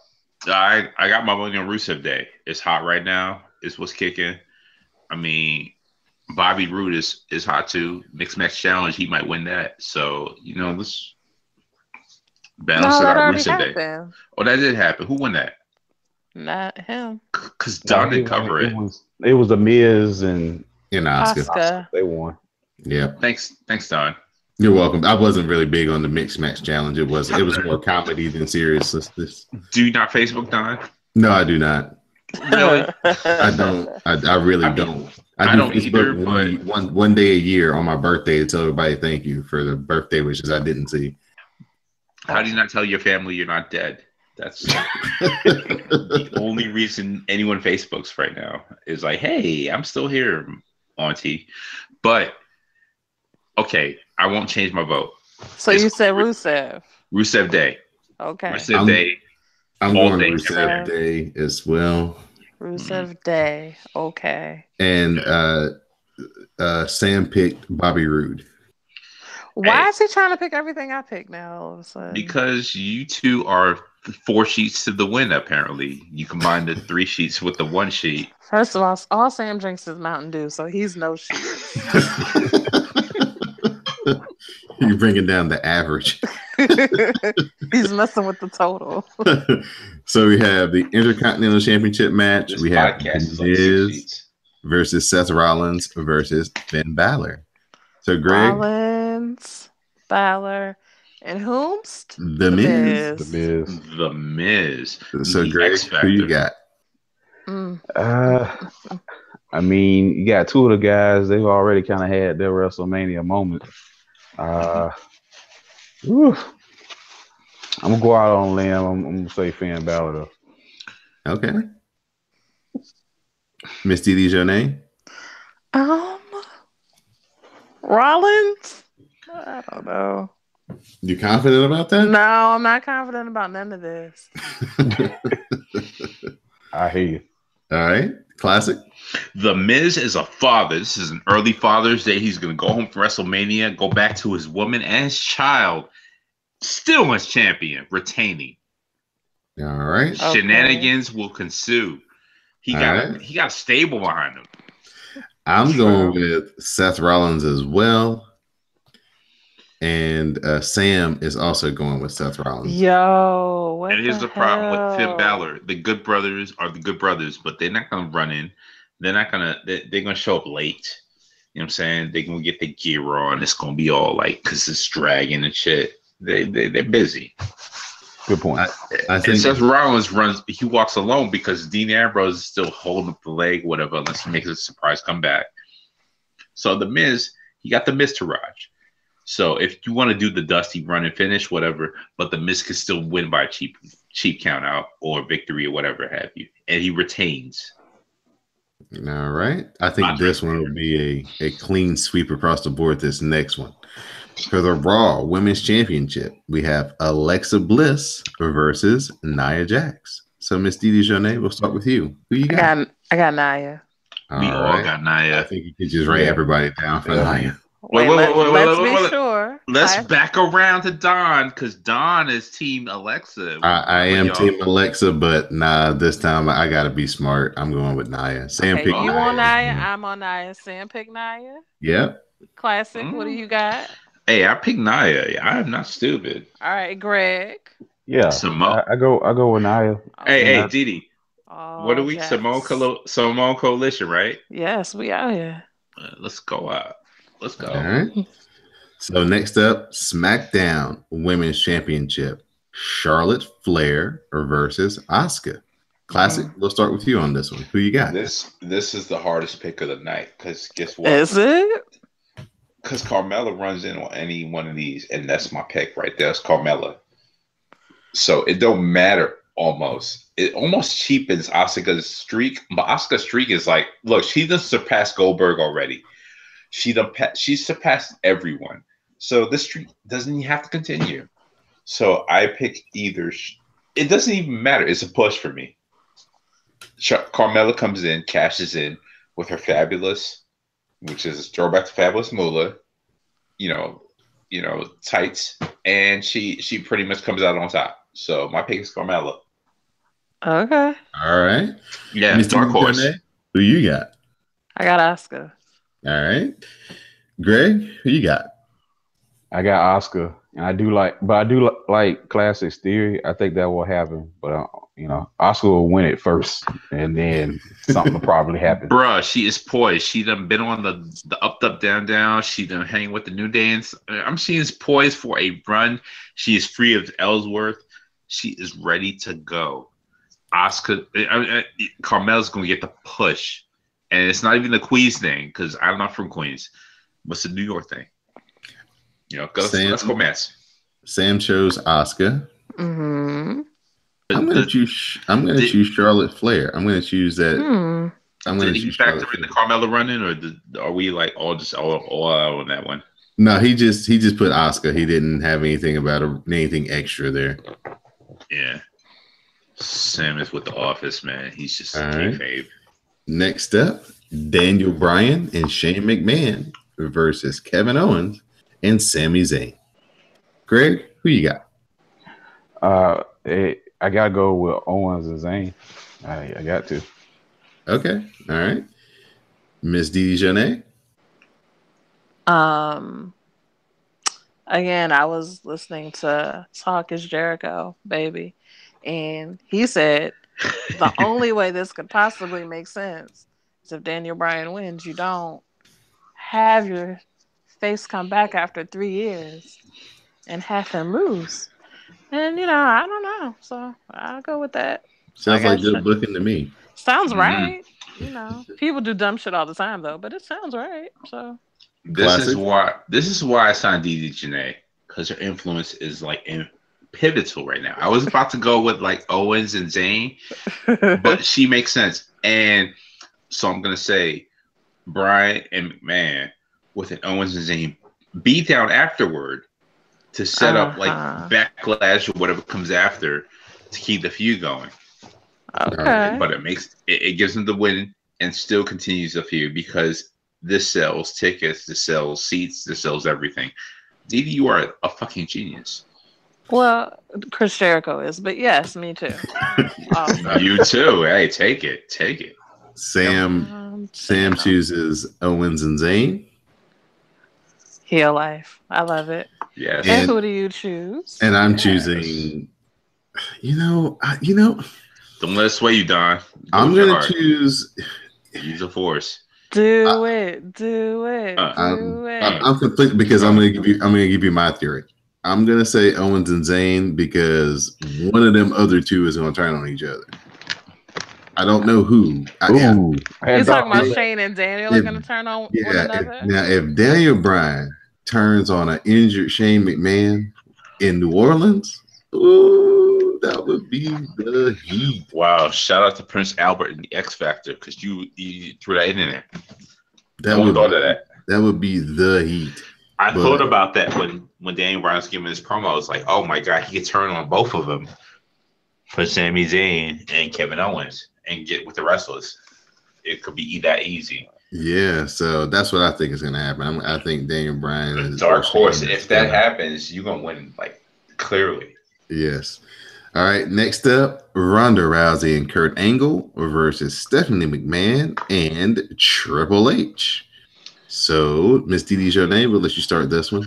Who you got?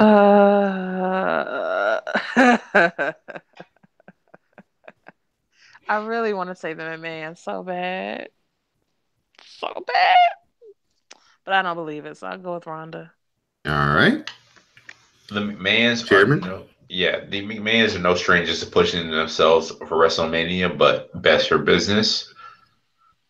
It's going to be a push for me, but guess what? I think Ronda Rousey and Kurt Angle are going to win.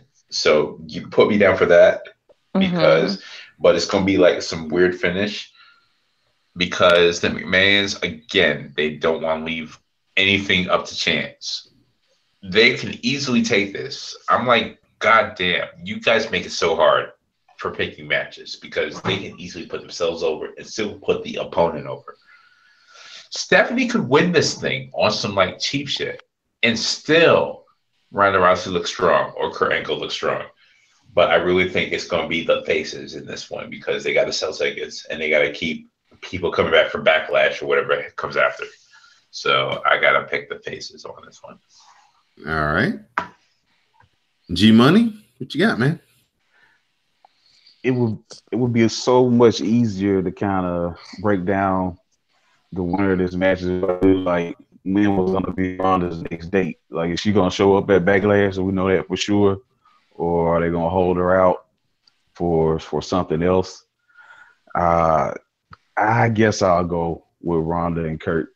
I really think it would be a lot easier to have them lose and have Kurt take the pinfall, and you keep her hands clean. Yeah, I'm gonna go with a win in this case. Greg brings up a good point. How do you sell Ronda Rousey going to the next few months? Because if there's a run-in or of any kind, it could be any woman from the backstage, and it's like a feud for Ronda Rousey, and it's like win-loss. It gives her something to work on going into the next few weeks. Yeah. Is she going to work on NXT? Is she going to work on Raw? How does that work out? And then you got to have some sort of big surprise for Mania. Have we called, besides, I guess, like the Carmella cash in? Yeah. Talk about that. What's the other really big surprise? The Undertaker jacking John Cena up out of his seat. The Undertaker's not showing for this reign. He's not showing for this reign. He's not showing the fuck up Ronda Rousey in her debut. So it's got to be another like woman wrestler or woman competitor. And it's got to be somebody high profile. It'll probably be right after this match too. They'll show John Cena sitting in the crowd, and then the lights will go out, and then the next thing you know, Undertaker's just whooping his ass. That would be great, actually. That would be wonderful. The focus of this is not Kurt Angle Triple H because that's happened before, and it's history, and Triple H has come on top. It's Ronda Rousey, Stephanie McMahon. So who's going to challenge Ronda Rousey as she continues onward? Because obviously Stephanie McMahon. Well, that's the part where now this is what I see going forward. Okay, let me give Sam's pick first. Sam says that he picks Kurt and Ronda. He thinks that Kurt is going to make Triple H tap, and Triple H won't let Ronda hurt Steph. So, and I'm going to pick Rousey and Kurt as well. But here's what's going to happen. Here's what I think is going to happen. They're going to set up McMahon Rousey feud like Austin McMahon. And so now Stephanie's going to get her arm ripped out of the socket or whatever. Come off of TV for a few months. Ronda Rousey's just going to probably beat up some people, get some experience, get some wins, whatever. Then when Steph comes back, she's going to have a recruited stable of people to put up Shayna against Baszler and a few others. To put up against Ronda to kind of throw the block. And then we come back to WrestleMania again, and then that's when maybe Stephanie recruits Asuka to do it. Because as green as Ronda is now to the WWE ring, there's nobody ready for her right now. So she can't put up anybody currently against her. Unless my girl Alicia Fox comes in and just taps at Ronda Rousey, which is not going to happen. What? Here we go. Hey, is she on the card? Dreams. Hey. So we gotta move to the WWE Championship match. No, we don't have to. Chairman, come on. Alicia Fox, what is she doing on the show right now? She's at Access, I'm sure, signing autographs and looking lovely. Fine, I will join her.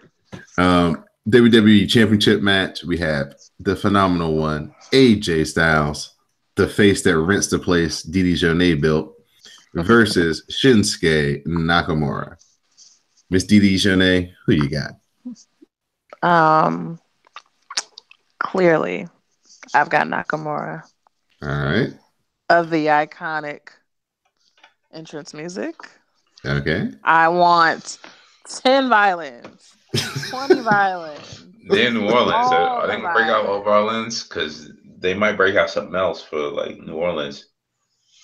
Not for Shinsuke. I want violins. Could you do Shinsuke with the brass band? I don't think that would work. I'm just saying AJ might go better with the brass band. Hey, it's your call though. Okay. Chairman, who you got? AJ Styles or Nakamura? I got AJ retaining, but barely by a hair. This is about to be a best of 7. And, I'm a big fan of best of 7s. I'm already calling a Bailey Charlotte best of 7 based on their match. So I'm looking forward to this continuing over the summer through the winter as a best of 7 or as a Bailey series. Charlotte or Bailey Sasha? Bailey Sasha. I'm sorry. I mixed that up. Hey, Charlotte Asuka might be best of 7 too. Hitting, huh? Hey, shout out to Elliot Vaca. It's been a while. Look, no judgment. I just woke up from a nap, so I'm very refreshed. So you are. I'm getting ready for you. I thought you was gonna be with me. Sam chooses Nakamura. Why is Sam picking everything I pick? Greg, who you got? I don't appreciate this. I got Mr. Strong Style. They make up for that whole gender debacle some time ago. So, all right, I'm gonna go with AJ Styles. Little contrary ass. Of course you did. Don is the balance he keeps the show together. And now for our main event of the evening. Well, actually, we're going to pause before we get to the main event. We're going to put an asterisk here because it's to be determined, card subject to change. TBD. Undertaker versus John Cena.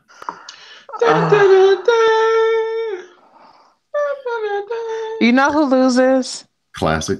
Everybody. Yeah, wow. Classic loses. I'm not even wrestling. I was gonna ask you who you got, but then I'll pause so she could get that in. Hey, I would lose this match if I'm in there. But shout out to Hulu.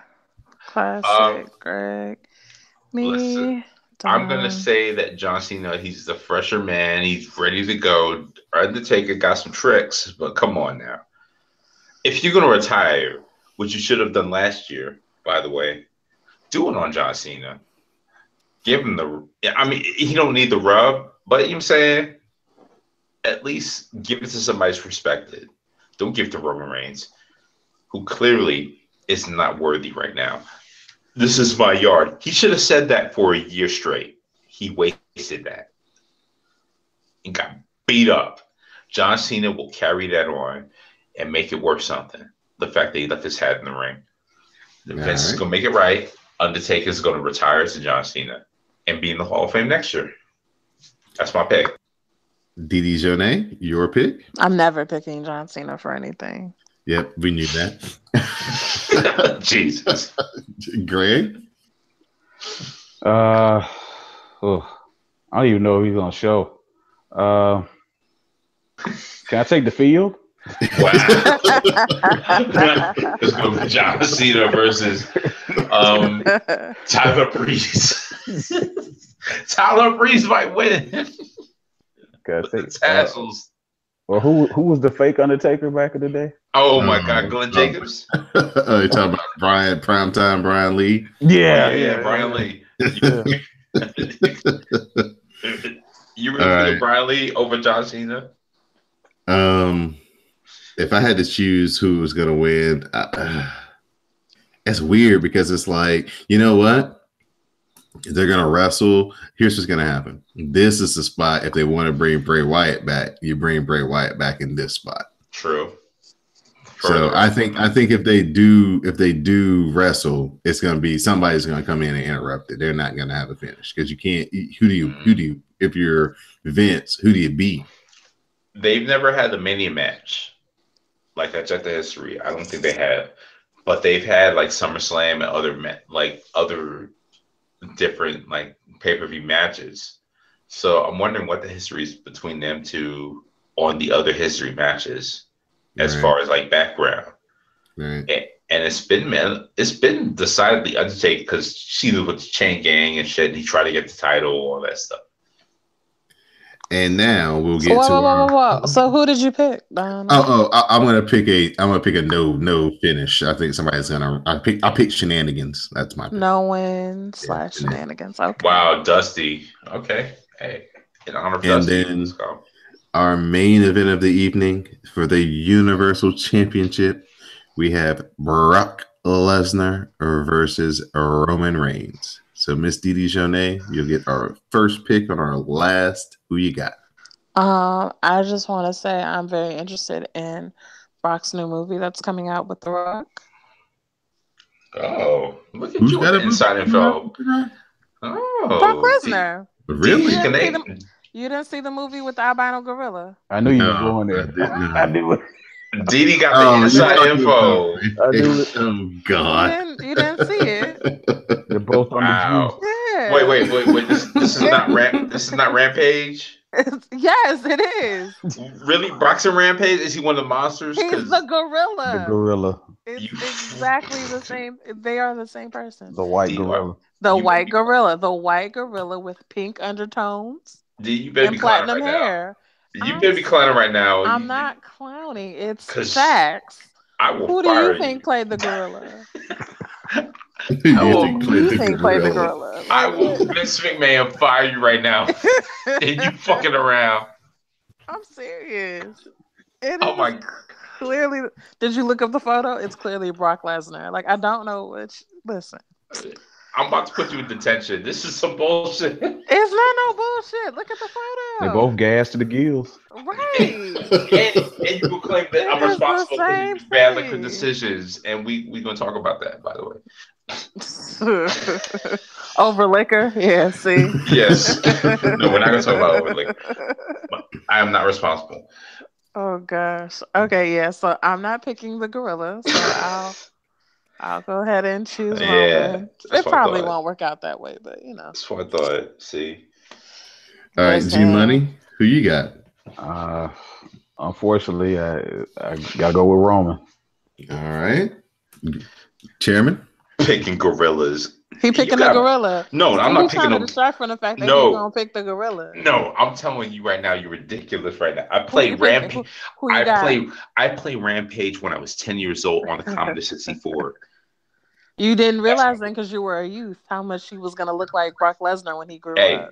I am picking goddamn Roman Reigns. Oh. Because guess what? Roman Reigns got the momentum. You don't want to pick the gorilla. I understand.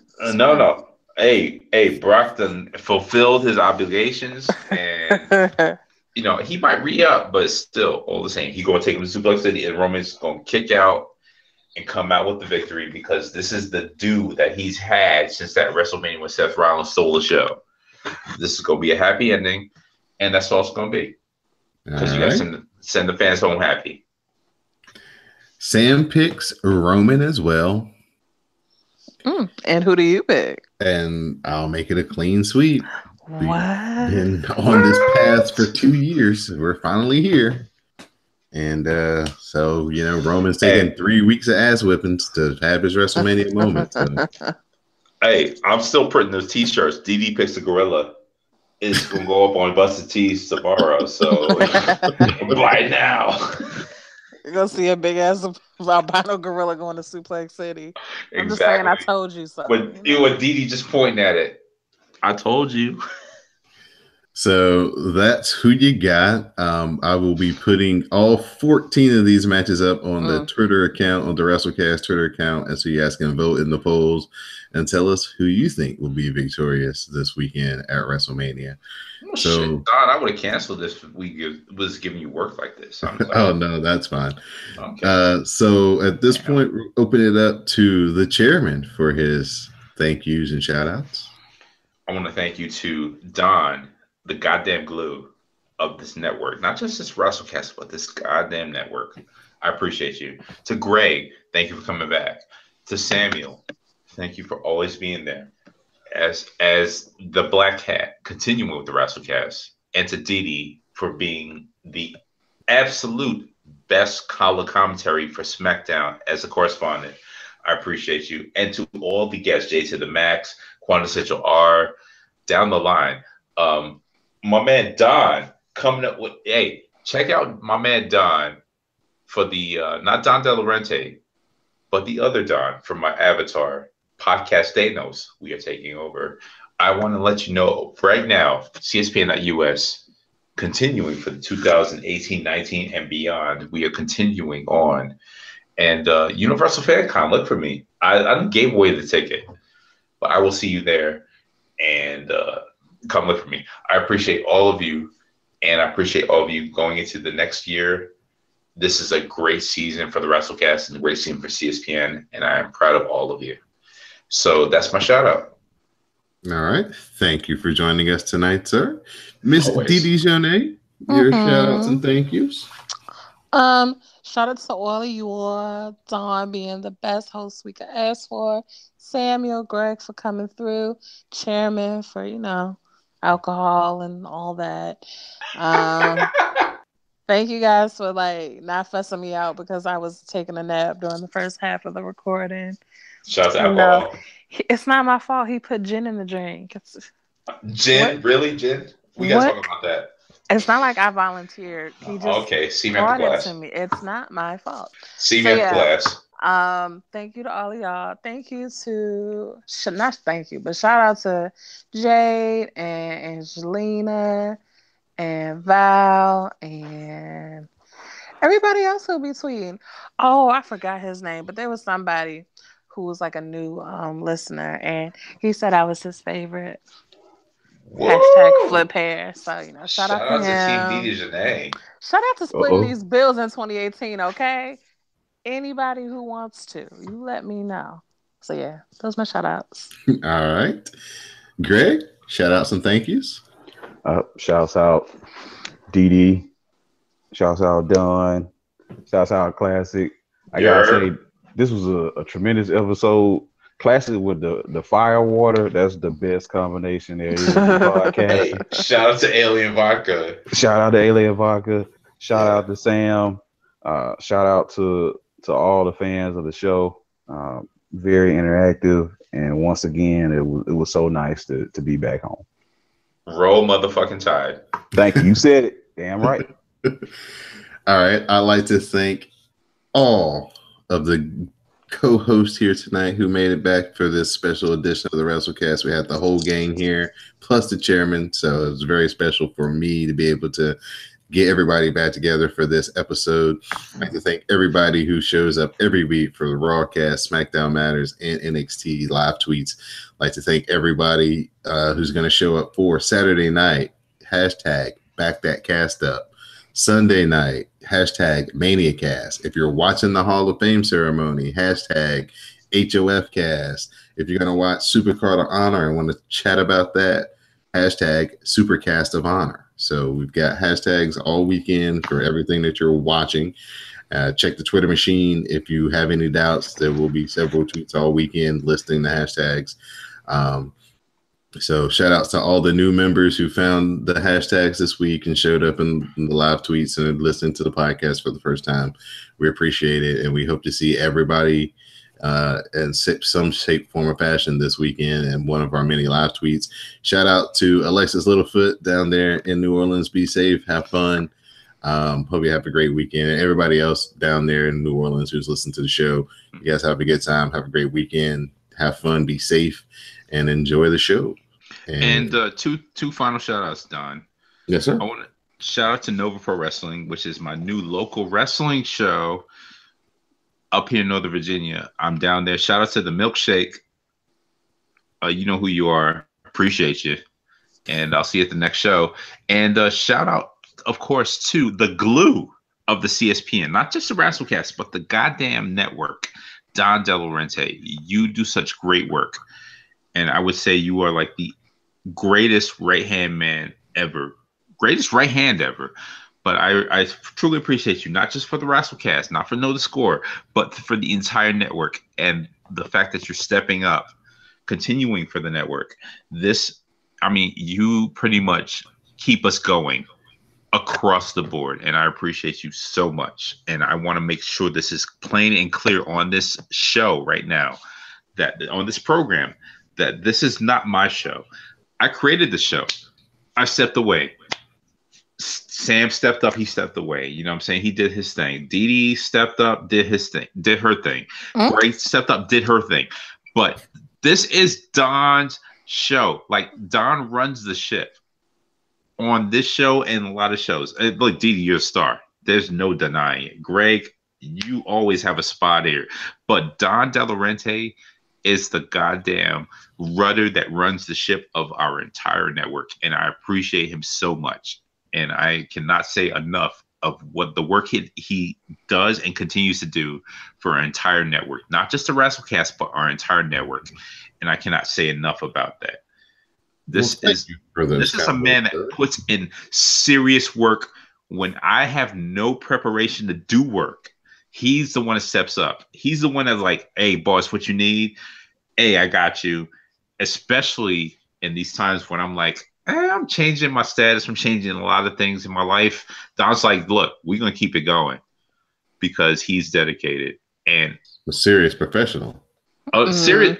He's a goddamn El Dandy. Don, I would kiss you on the goddamn mouth if it wasn't inappropriate right now. Me too now. Me too movement might not. Yeah. No, I would. The vodka has gotten classic into the loving part of the evening. The I love you man part of the pretty much. But I mean, Don, you have done so much, and I really appreciate you. And I'm sure a lot of our listeners do too, because the numbers each week tell the tale. So I want to say, on behalf of our listeners, of our other listeners on the other networks and on the other shows, you are doing a fantastic job, and I appreciate you so much. Thank you so much. Man. Thank you. So, and we're going to shake things up with a big draft in a few weeks. There's only one thing to do after such glowing words, and that's tell you to stay tuned for the parting promo. And for Sam, Dee Dee Jonet, Greg, and the Chairman Classic, I'm Don De Laurenti, and this has been episode 178 of the WrassleCast.